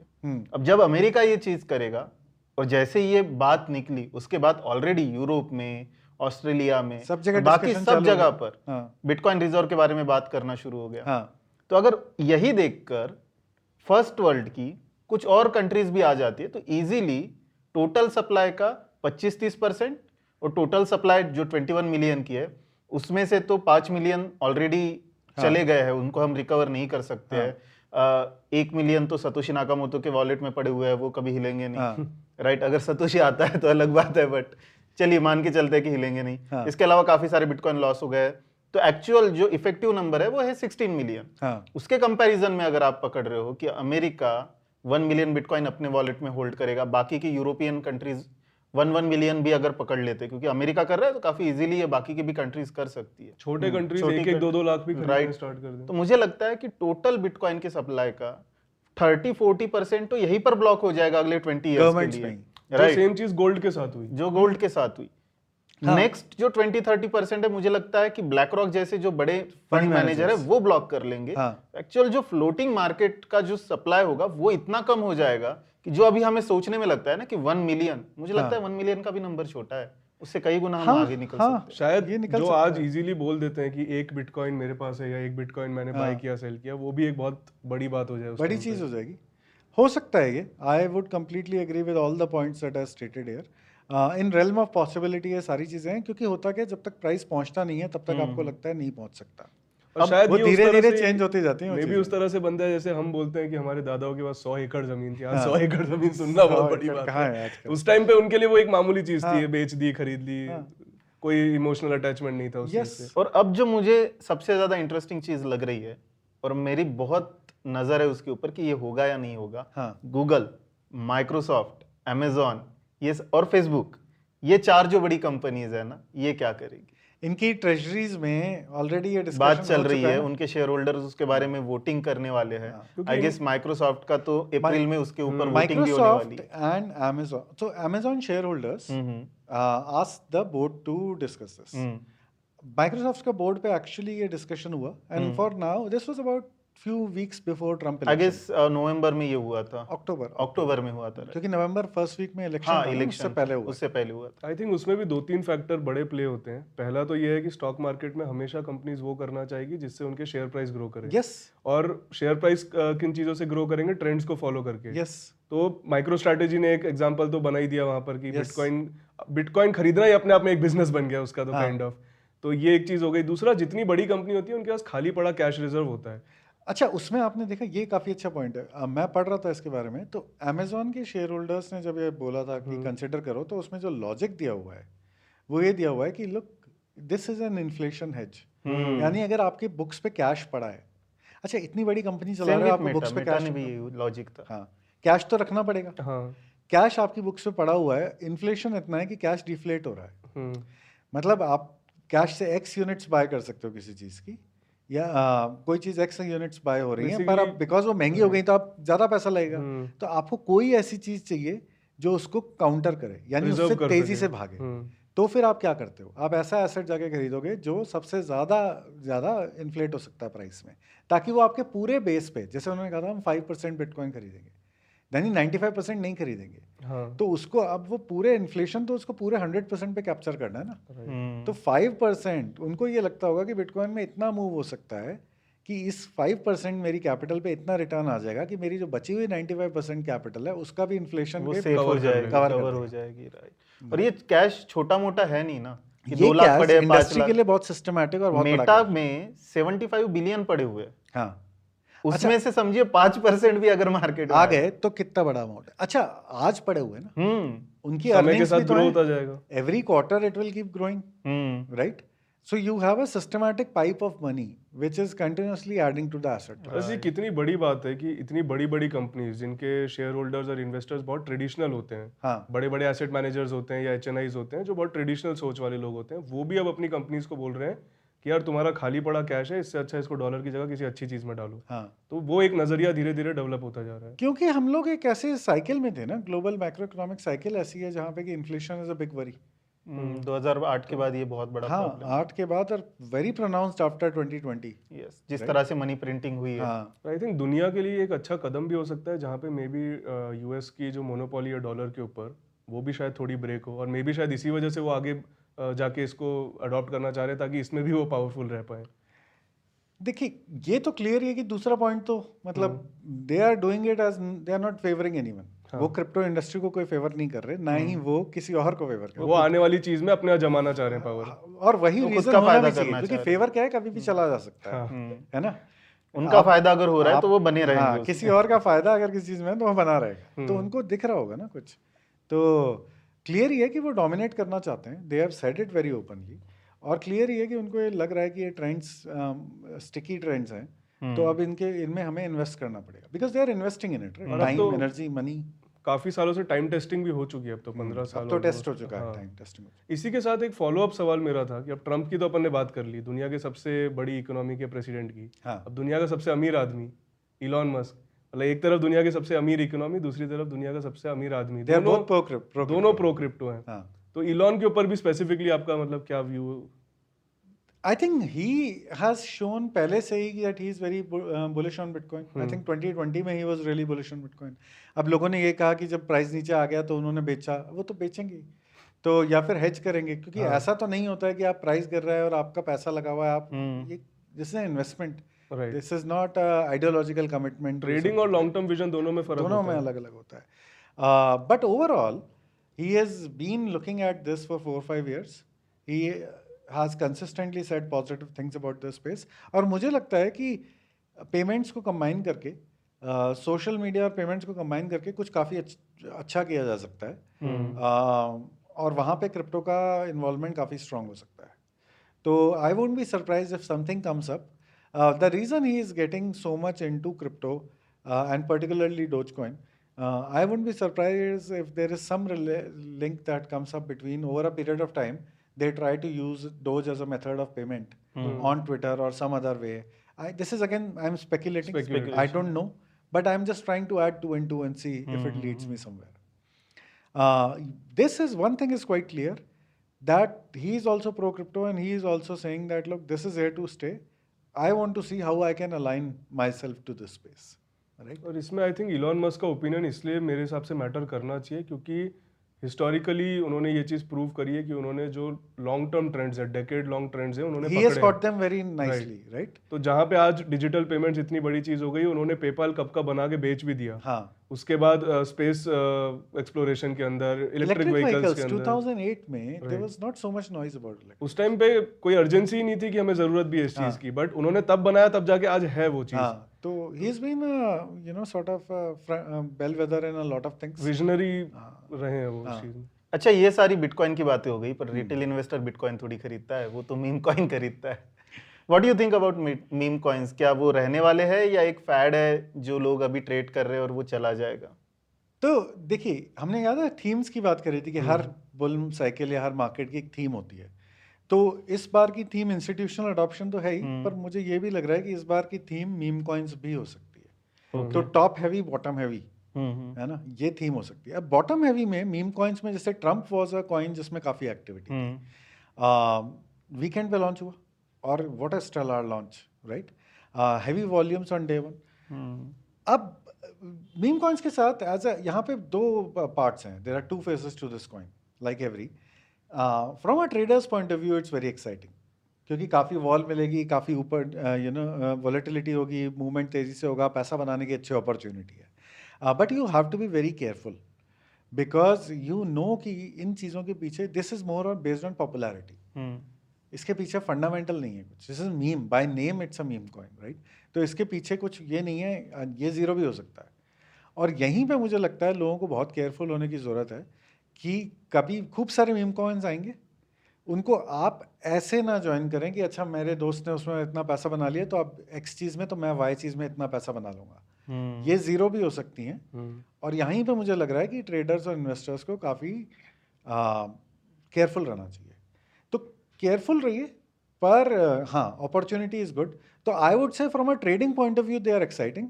Of course from a investment point of view I would not think about holding it long term. और आप ट्रम्प में ही देख लीजिए, लॉन्च एट 20 या launch and then 20 very soon, then 2 ही दिन में 80 मतलब 90 मैं खुद का 100 बताता हूँ कि $7 के आसपास वो लॉन्च हुआ था। हाँ देखते देखते वो $9 पाया जहां पर मैंने देखा उसको, हाँ, और हम खरीदने के लिए सोच रहे थे, तब तक वो $12 का 12 चला हो गया। गया। और वहां से फिर सीधा भागा, $25 पर गया, फिर $40 पर गया, फिर $70 के ऊपर गया, और फिर वहां से क्रैश होना स्टार्ट हुआ। हाँ, और उसके बाद कैसे वो करेक्ट हुआ है। हाँ। तो क्योंकि लो लिक्विडिटी कॉइन्स होंगे कंपैरेटिवली, ये तो बहुत हैवी लिक्विड था, कल्चर बेस्ड कॉइन्स होंगे, तो आपको दिखेगा अभी काफ़ी सारे सेलिब्रिटीज अपना मीम कॉइन लेके आ जाएंगे, और आपको दिखेगा कि अब क्या होगा, बहुत सारे लोग अपना मीम कॉइन लाने की कोशिश करेंगे। इसमें से सब चीज़ बुरी नहीं है, इसमें से कुछ चीज़ों के यूज केसेस भी हो सकते हैं। It's about that celebrity or that person who's behind that meme coin, and how does he encourage his community to use it. But this is a direct relationship between the community and the creator. Creator जैसे arc investment के CEO ने कहा था कि may be Trump उस meme coin को, Trump coin को इस तरह से यूज कर सकते कि आप उनको वो मीम कॉइन दो वापस, और उसके बदले आप उनको मिल सकते हो। तो कुछ उस तरह का यूज हो सकता है। हाँ, हो सकता है। और ये अगर उन्होंने कर दिया तो this can be used and copied by a lot of folks, right. और यही चीज अगर जैसे सेलिब्रिटीज अभी करें जो तो डिनर वो- था, उसमें आपको पैसे देकर वो डिनर में आप जा सकते थे। आप इंडिया के काफी सारे लोग देखोगे, अंबानी जी गए थे, उसके बाद जीरोदा के फाउंडर गए थे, इंडिया के काफी सारे लोग गए थे। तो वो बेसिकली वही था कि पर्ची फाड़ो और जाओ वाला ही काम था। तो उस वही काम मीम कॉइन के थ्रू भी होता हुआ दिखा है। तो बेसिकली आप पर्सनलाइजेशन कर रहे हो ना अपनी कम्युनिटी का, उन लोगों में जो आपको फॉलो कर रहे हैं, और आप लोग तो खुद कम्युनिटी चला रहे हो, तो you can think of lot of use cases. तो वहीं पर फिर उस चीज की एक यूज केस आ जाएगा। मान लीजिए आपको कोई अभी सेलिब्रिटी है जिसकी एक मूवी आई है, पर आपको लगता है ये आगे जाके पॉपुलर हो सकता है, आप उसके कॉइन्स खरीद लो, फिर जब वो पॉपुलर हो जाए और उससे मिलने के लिए लोग ज्यादा पैसे दें तो आपके कॉइन की वैल्यू बढ़ जाएगी। यस, तो ऐसी चीजें हो सकती हैं, पर अगेन इस सब में ना स्पेकुलेट करना कि आसान बहुत है, तो it will have lot of वैसे इंसेंटिव्स लोगों के लिए, अल्टरनेट एसेट्स की तरह या उस तरह से निकल सकते हैं। इससे जैसे एक दूसरी चीज जो काफी मुझे एक्साइटिंग लगती है, जिसके बारे में ब्लैक रॉक भी अभी बात कर रहा है, that is real world assets का टोकनाइजेशन। तो हर इंडस्ट्री में ना कुछ सीरियस यूज केसेस होते हैं, कुछ ऐसे मजाकिया चीजें। हाँ, तो ये ट्रेड करने के लिए, पैसा बनाने के लिए ठीक है, but this is not something you hold and you put your long term investment, put money that you are willing to lose in this, right. तो अच्छा, डेल्टा पे लिस्टेड है, हमने Trump, we were very fast in launching it India में, we were the first exchange to launch it, and second day हमारे platform पे आ गया, एंड डे 1 पे $100 मिलियन का ट्रेडिंग वॉल्यूम हुआ है इसमें हमारे यहाँ, और that's one of our best launch. 850 crore मतलब 1000 करोड़ के आसपास हुआ, 125 हुआ था, तो 1000 करोड़ से 1000 करोड़ प्लस हो गया। तो ट्रेडर्स ने काफ़ी उसको एक्सप्लॉइट किया, और क्योंकि यूनिडायरेक्शनल ट्रेंड्स थे फिर से, तो ऐसी अपॉर्चुनिटीज़ आपको काफ़ी मिलती हैं। तो हम लोग नए नए लॉन्च करते रहते हैं। आप हमारी ऐप डाउनलोड करेंगे तो उसमें आपको नोटिफिकेशंस आ जाएगा ये नया कॉइन लॉन्च हुआ है, और आप हमारे सजेस्ट भी कर सकते हैं, हमारी टीम उसके कॉइन के बारे में रिसर्च करेगी, and if it's a coin is good we'll launch it. ये चीज़ हमारे यहाँ पे है कि हमारा infrastructure in terms of being able to roll out new coins काफ़ी अच्छा है और काफ़ी फास्ट है। तो यहाँ पे अगर आप जब कर भी रहे हैं, आप लेवरेज भी अपने हिसाब से चूज करें, 1x 2x 10x 50x, जो भी आपको कंफर्टेबल है, जितना भी। पर again it's a two way sword, so you will have to understand. But हाँ, ये है कि हम लोग आगे भी काफ़ी कमिटेड हैं कि जैसे जैसे कॉन्स आएंगे हम तेज़ी से लॉन्च करेंगे। अच्छा, ये सवाल मैंने आखिरी के लिए रखा था, बट क्योंकि बात निकली, आपको क्या लगता है इस बुल रन के वो कौन से 3 बेस्ट नैरेटिव हो सकते हैं जो कि लोगों को पैसा बना कर देंगे इस बुल रन में? दो तो हमने बात कर ली है, जी। institutional adoption of cryptocurrencies led by Bitcoin, Ethereum and few other large cryptocurrencies. एक bottom heavy, which is basically meme coins and culture, है ना? This can open up new possibilities and dynamics. Not all of them will be bad. There will be some incentives जो कि गलत होंगे, but यहाँ से कुछ नए नए ideas आ सकते हैं जो positive हो सकते हैं। फाइनेंसिंग के लिए काफ़ी अच्छा हो सकता है ना, कोई जेन्युइन यूज केस बन सकता है फाइनेंसिंग का। तो और सिर्फ ऐसे क्यों सोच रहे कि कोई सेलिब्रिटी फॉर गुड कॉजेज के लिए हो सकता है, चैरिटी के लिए हो सकता है, ये हो सकता है। तो कैसे एज अ सोसाइटी हम इसको एक्सप्लॉइट करते हैं इस टूलिंग को, वो हमारे ऊपर है। तीसरा जो मुझे लग रहा है बहुत इंपॉर्टेंट यूज केस बनेगा और जो अगेन मल्टी ईयर थीम बनेगी, that is real world assets का टोकनाइजेशन, RWA। वो काफ़ी पावरफुल है। रियल वर्ल्ड एसेट्स सिर्फ स्टॉक और बॉन्ड्स तक ही नहीं होंगे, दूसरे भी एसेट्स हो सकते हैं। उनका स्टोरेज ऑन ब्लॉकचेन भी बहुत पहले से पॉपुलर रहा है, लोगों ने काफ़ी मेहनत करी है इस पे। जैसे प्रॉपर्टी रिकॉर्ड्स ऑन ब्लॉकचेन अगर आ जाएं तो ब्लॉकचेन में हमने याद एक सेंटेंस बोला था कि इंसेप्शन से सारे बिटकॉइन के ट्रांजैक्शन ट्रेस करे जा सकते हैं। आप इमेजिन करिए आप प्रॉपर्टी रिकॉर्ड्स ट्रेस कर पाए फ्रीली, बगैर किसी ऑफिस में जाए, कहीं पे इंटरनेट के ऊपर 100-200 साल पहले किसने किसी भी खरीदी एरिया थी, की, राइट? हाँ, कर्नाटका की, बेंगलोर की और दिल्ली की, कहीं कहीं पे भी बैठे हुए। फ्रॉड्स और स्कैम्स होने के चांस काफी कितने कम कम हो हो जाएंगे, जाएंगे? राइट? मतलब फ्रॉड और स्कैम्स तो अलग बात है, चलिए वो उसको छोड़ देते हैं। बट अगर आप कोई प्रॉपर्टी खरीदते हो या आपके ग्रैंडफादर ने कोई प्रॉपर्टी, तो उसको लिंक दिखाना ही इतनी मुश्किल चीज है। हाँ, रिकॉर्ड्स पर वो ownership रिकॉर्ड्स ढूंढना ही change करना, बहुत मुश्किल रिकॉर्ड है। निकालना। आपको रिकॉर्ड रूम में जाओ, उस साल का आप रिकॉर्ड ढूंढो, वो फटा हुआ निकलेगा, वो पेज ही गायब दिखाई हो देगा, जाता है। बारिश में वो पेज धुल चुका होगा। तो ये सारी जो आम लोगों को प्रॉब्लम आती है, जो डे टू डे लाइफ में प्रॉब्लम आती है ना, वो काफी अच्छे से सॉल्व हो वो सकती है। काफी उसी वजह से फिर डिस्प्यूट्स अराइज होते हैं, Right. बहुत सालों तक प्रॉपर्टी डिस्प्यूट में पड़ी प्रॉपर्टी रहती डिस्प्यूट में पड़ी रहती है, तो दैट इज है, ओनरशिप ही एस्टैब्लिश नहीं हो पा रही है, Establish रिकॉर्ड नहीं हो बुक पा ही एक्सेस नहीं हो पा रही है प्लस आप जिससे खरीद रहे हो, आप ये इंश्योर कर सकते हो कि ना उसकी जो है या नहीं। उसकी है या नहीं है। आपको कैसे पता पेपर फोर्ज्ड है या नहीं है, राइट? राइट? तो फोर्जरी तो जो लोग करते हैं वो इतने हाई लेवल पे कर देते हैं कि it's very difficult to tell. तो दिस हैज, आपको अगेन पॉजिटिव माइंड से अप्रोच करना है। Blockchain has that power. Again real world tokenization, real world assets का टोकनाइजेशन लिंक्ड है, एग्जैक्टली सेम नहीं है जो हम बात कर रहे हैं उससे, पर आपके लिए नए मार्केट्स खोलता है, नई पॉसिबिलिटीज खोलता है। तो वो एक बहुत ही एक्साइटिंग थीम हो सकती है कि आप कितना इजी भी हो जाएगा ना। अगर मुझे लग रहा है कि न्यूयॉर्क के रियल एस्टेट में अपॉर्चुनिटी है, तो यहाँ से बैठे बैठे टोकन खरीद लिया, हाँ। टोकनाइज्ड है, आपने कोई अपार्टमेंट वहाँ पे खरीद लिया, अब आपको सिर्फ अगर इन्वेस्ट ही करना है तो आपके पास पड़ा है वो। हाँ, अब आप ये कह सकते हो ना कि जिस चीज़ से आप वहाँ का स्टॉक का एक्सेस कर सकते थे, उसी चीज़ से आप वहाँ का आप रियल एस्टेट एक्सेस कर सकते हो, राइट? और उसका मार्केट बन जाएगा तो फिर लिक्विडिटी भी आपको मिल जाएगी। ये चीज़ मैं पिछले साल कई बार बोला भी कि जो एक थीम अभी बना है ना कि ETF लॉन्च हुआ है, हाँ, तो वो किस तरीके से देखा जा रहा है कि जैसे इजीली लोग स्टॉक्स को एक्सेस कर पा रहे थे, अभी बिटकॉइन को एक्सेस कर पा रहे हैं थ्रू ETF। यस, बट मुझे लगता है कहीं ना कहीं ये इंडस्ट्री फिर वापस से 180 डिग्री घूमेगी कि जहाँ पे स्टॉक्स को लोग ब्लॉकचेन के ऊपर एक्सेस करना स्टार्ट कर देंगे, टोकनाइजेशन होना भी चाहिए ना। जैसे T+2 सेटलमेंट्स होते हैं, it can be immediate settlements ना। ब्लॉकचेन पे ऑल सेटलमेंट्स आर इमीडिएट।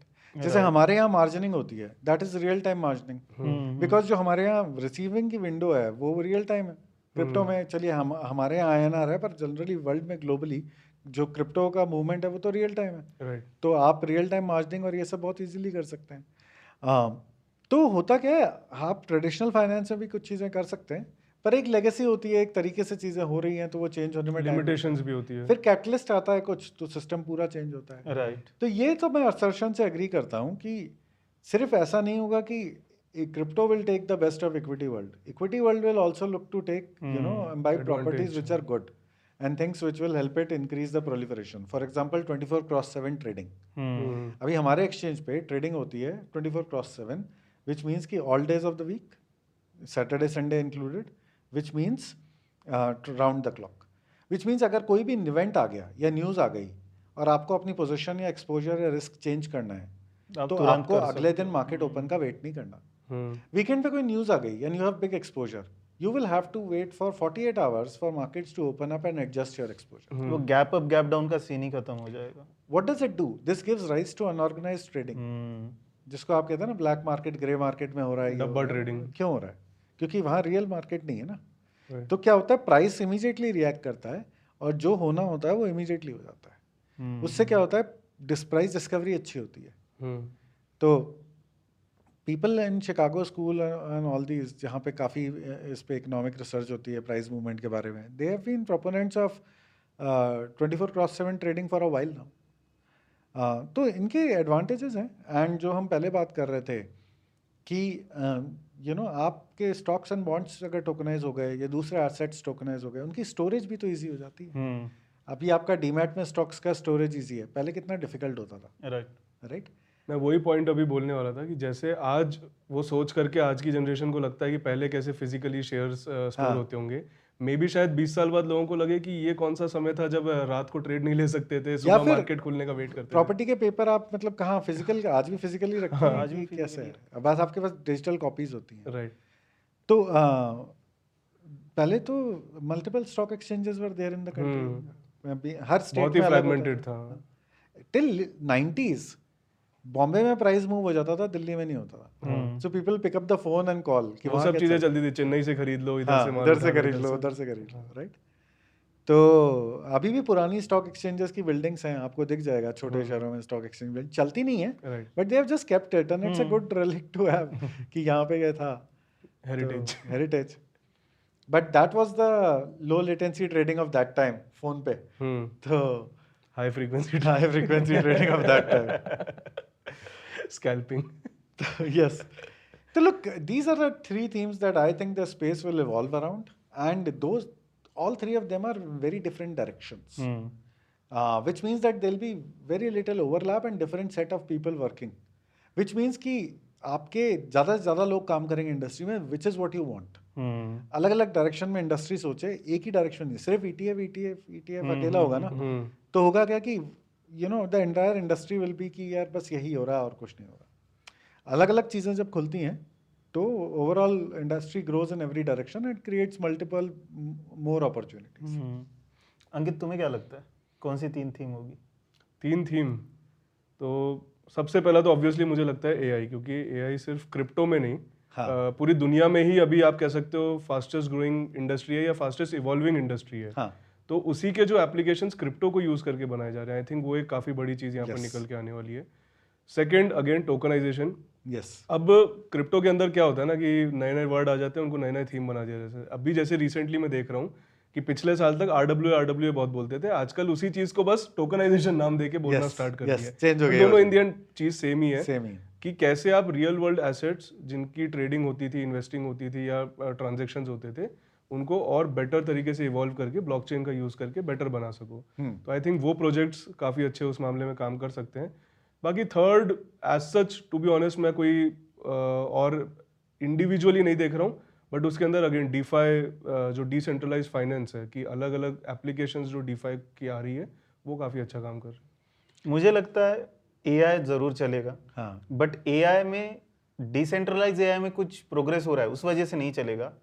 जो सेंट्रलाइज AI है उसमें काफी ज्यादा प्रोग्रेस होने वाली है नेक्स्ट 2 to 3 ईयर्स में। क्योंकि अगर हम अभी देखें तो डोनाल्ड ट्रंप ने 2500 बिलियन AI के लिए उन्होंने अलग से रखे, एलोकेट किए हैं, और वो पूरे पैसे जाएंगे सेंट्रलाइज AI में। बट इसका पॉजिटिव इफेक्ट जो है क्रिप्टो में जो AI प्रोजेक्ट्स है उनको मिलेगा। एक बज़ जब क्रिएट होगा तो ये प्रोजेक्ट पूरा मार्केट ही ग्रो कर रहा है, तो अभी सेंट्रलाइज डिसेंट्रलाइज अलग अलग नहीं है। नहीं, बट उसका जो बज़ क्रिएट होगा ना उसका, क्योंकि क्रिप्टो एट द एंड चलता हाइप पर है, सेंटिमेंट्स पर चलता है, राइट? तो वो सेंटिमेंटल फायदा जो है ना AI प्रोजेक्ट्स को मिलेगा। तो नो डाउट यहाँ पर AI मुझे लगता है कि लीड करेगा इस रैली को। दूसरा ऑब्वियसली RWA, अपन ने काफी ज्यादा बात की उसके बारे में, तो मैं उसको और ज्यादा स्ट्रेच नहीं करूंगा। बट थर्ड जो मुझे लगता है ना, अभी वो थीम आया नहीं है।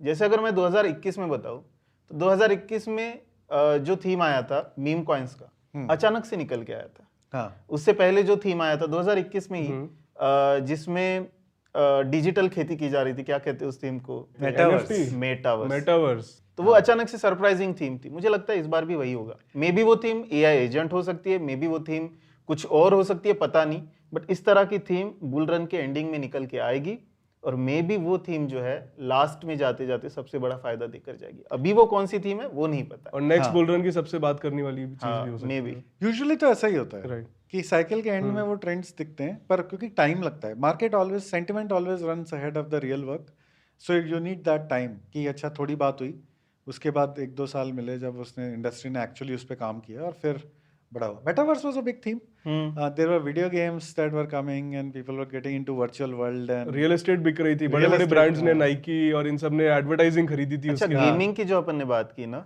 एआई गेमिंग अगेन मुझे लगता है काफी अच्छा परफॉर्म करेगा हाँ। इस बार। Gaming is a big industry Yes. Overall. तो पिछली बार भी किया था, 2017 में भी गेमिंग ने काफी अच्छा परफॉर्म किया था, तो मुझे लगता है इस बार भी गेमिंग परफॉर्म करेंगी।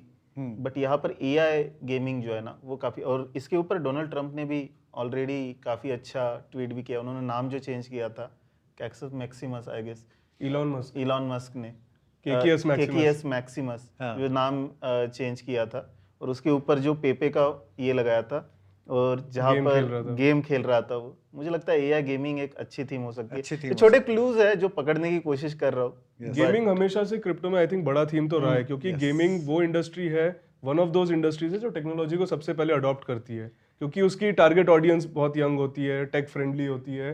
प्लस गेमिंग का हमेशा से जो एक बहुत बड़ा इशू रहा है कि गेमिंग से कुछ प्रोडक्टिव निकल के नहीं आ पाता है जनरली, हाँ। बट उसी को अगर किसी प्रोडक्टिव चीज में लगा दिया जाए गेमिंग को, तो वो आई थिंक ब्लॉकचेन या डिसेंट्रलाइजेशन के थ्रू अच्छा काम कर सकता है।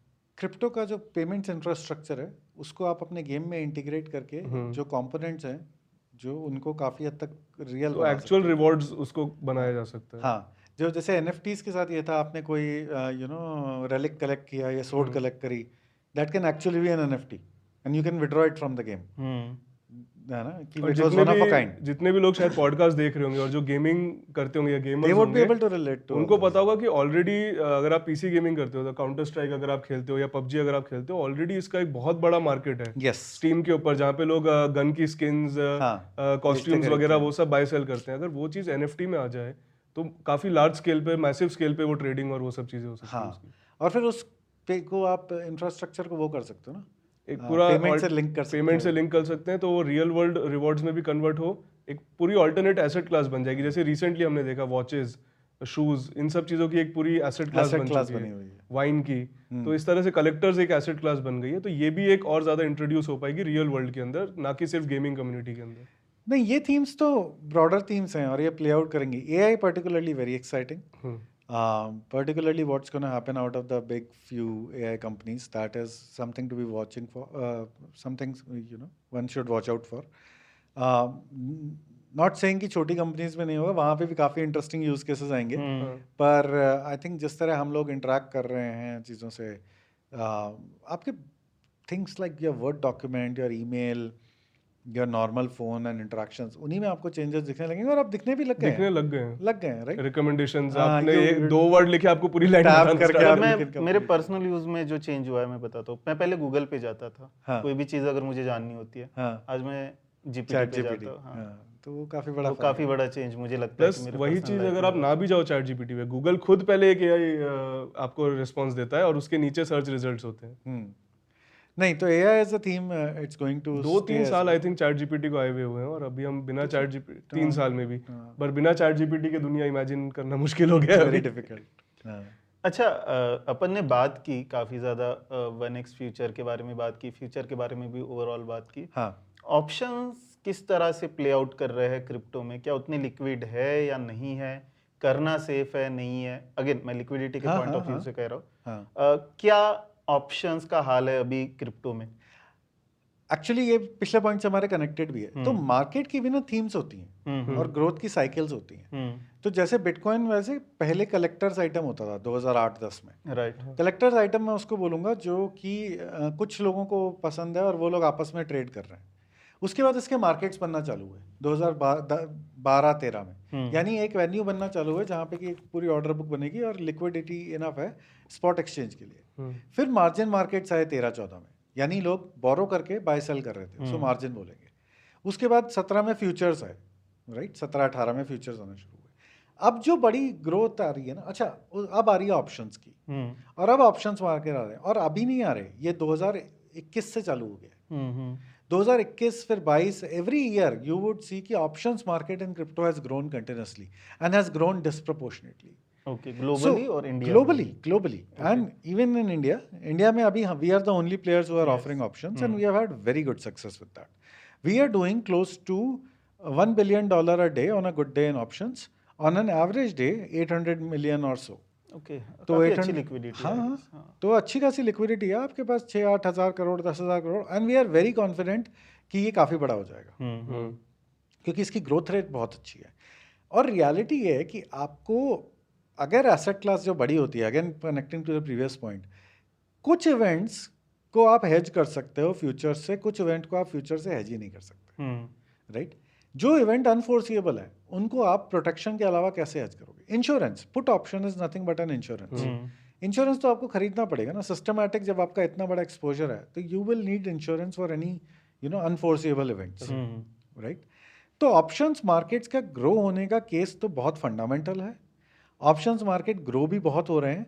अच्छा, और जो जनरेशन्स मैंने बनाई, collectors item, spot, margin, futures, options, every new product is more than double the size of the previous product. तो स्पॉट के मार्केट्स जो हैं, फ्यूचर्स के जो मार्केट होते हैं, वो स्पॉट से दुगने से बड़े होते हैं, ऑलरेडी हो गया ये, है ना। जैसे इंडिया में ही देख लें, आई थिंक स्पॉट में 1 से 2 बिलियन महीने का ट्रेड होता होगा, फ्यूचर्स दिन में 2 से 3 बिलियन ट्रेड होता है। तो ये मैं क्रिप्टो की बात कर रहा हूँ। ग्लोबली क्रिप्टो में जो स्पॉट का ट्रांजैक्शन है उससे 6-8 गुना ट्रांजैक्शन होता है फ्यूचर्स का on a daily basis. Futures 200 billion होते हैं, स्पॉट कंपैरेटिवली काफ़ी कम होता है। अब ऑप्शंस जो आएंगे वो फ्यूचर से भी बड़े होंगे, और again by a factor of 3 to 4x बड़े होंगे कम से कम। तो इसीलिए काफ़ी तेज़ी से भी बढ़ेंगे, क्योंकि ऑप्शंस के हिसाब से 1 बिलियन 2 बिलियन ये तो बहुत छोटा बेस है, ये तो बहुत तेज़ी से बढ़ सकता है, क्योंकि अल्टीमेटली जो एक्सचेंज होता है वो तो सिर्फ प्रीमियम एक्सचेंज होता है ना, राइट। आप काउंट तो पूरी रिस्क करते हो सिस्टम में, पर एक्सचेंज तो सिर्फ प्रीमियम होता है। तो आपका इंश्योरेंस जो होता है, हेल्थ इंश्योरेंस जैसे हम कहते हैं, उसका प्रीमियम कितना है? 1 करोड़ का इंश्योरेंस आप टीवी पे ऐड आता है 200-300 रुपए दिन का, या ऐसे, इट्स मच स्मॉलर।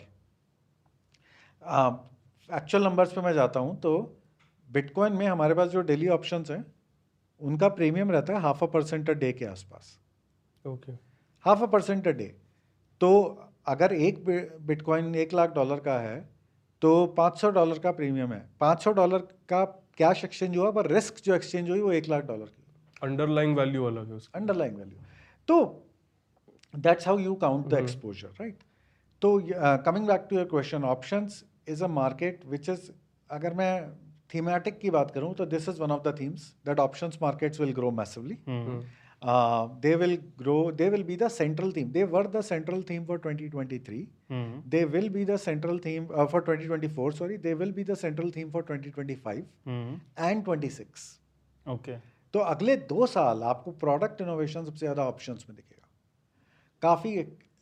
काफ़ी ज़्यादा ग्रोथ दिखेगी, और यहाँ पे अपॉर्चुनिटी भी बहुत है। जो मैंने अभी कहा कि 0.5% डेली प्रीमियम है, एक ट्रेडर के इमीडिएटली रिंग होएगी बेल, अच्छा 0.5% डेली प्रीमियम है, तो ये तो फॉर ऑप्शन सेलर्स जो हैं, there is an opportunity to make 0.5% on a daily basis, right. Of course जिस दिन वो 0.5% से ज़्यादा मूव करेगा, you need to manage your risk and close your position and all those things are there, but things don't move more than that on a daily basis, right.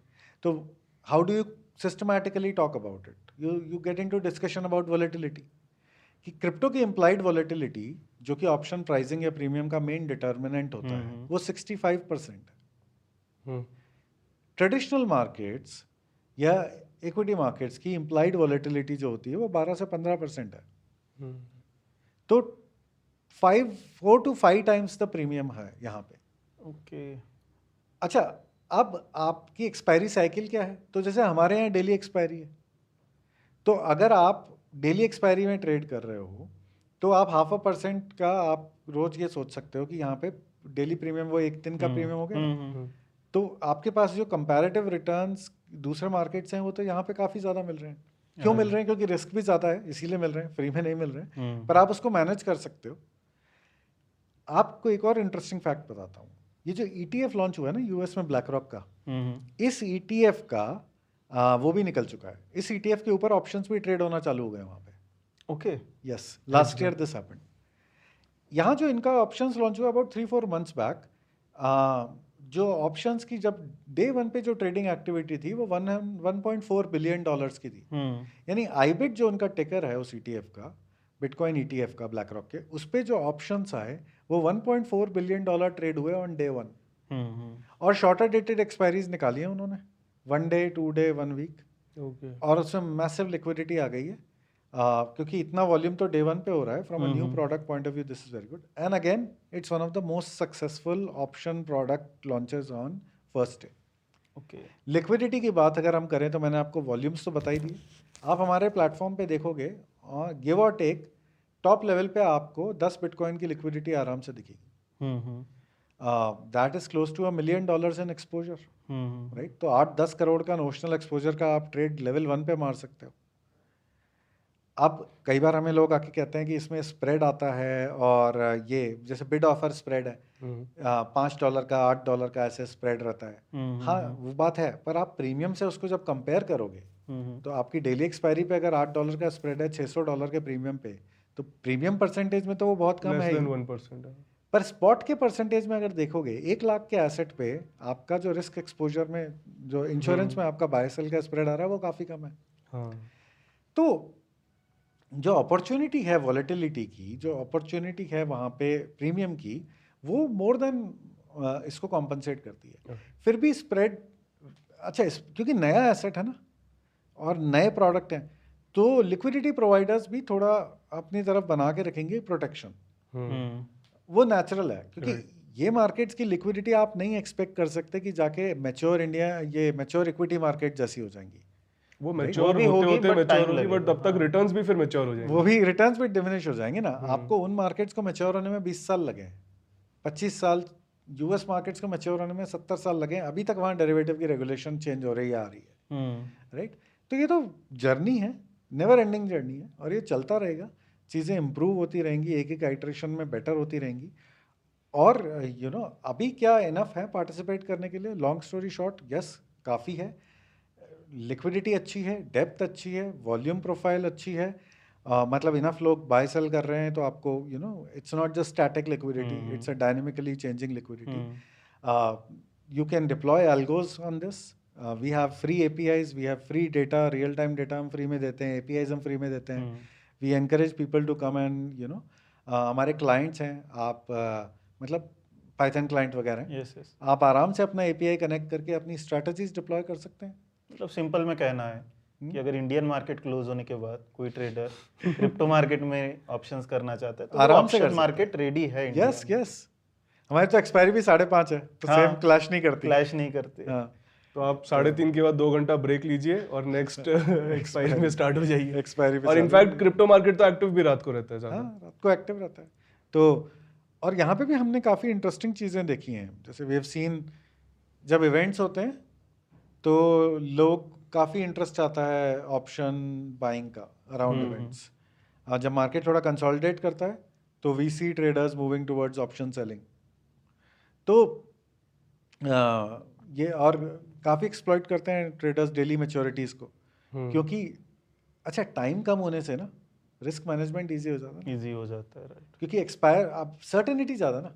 It's easier to black comment, swan event एक दिन में तो नहीं आएगा। It's easier to comment on outcome जो एक दिन बाद होने वाला है वर्सेस जो 1 साल बाद होने वाला आपको पता है कि रात को क्या खाने वाले हो, बट अगले साल क्या खाने वाले हो आपको नहीं पता। है। जैसे मुझे एक ट्रेडर ने ये बताया था, काफ़ी मुझे अच्छा लगा। उसने कहा कि 5 ओवर होने के बाद में 2020 मैच, पहली इनिंग के 5 ओवर होने के बाद 2020 मैच का आउटकम में काफ़ी अच्छी तरह है मुझे सर्टेनिटी आ जाती है। टेस्ट में नहीं आएगी। टेस्ट में नहीं, वो सेशन टू सेशन हो जाएगा। हाँ, वो 5 दिन चलेगा, 5 ओवर से क्या फ़र्क पड़ रहा है।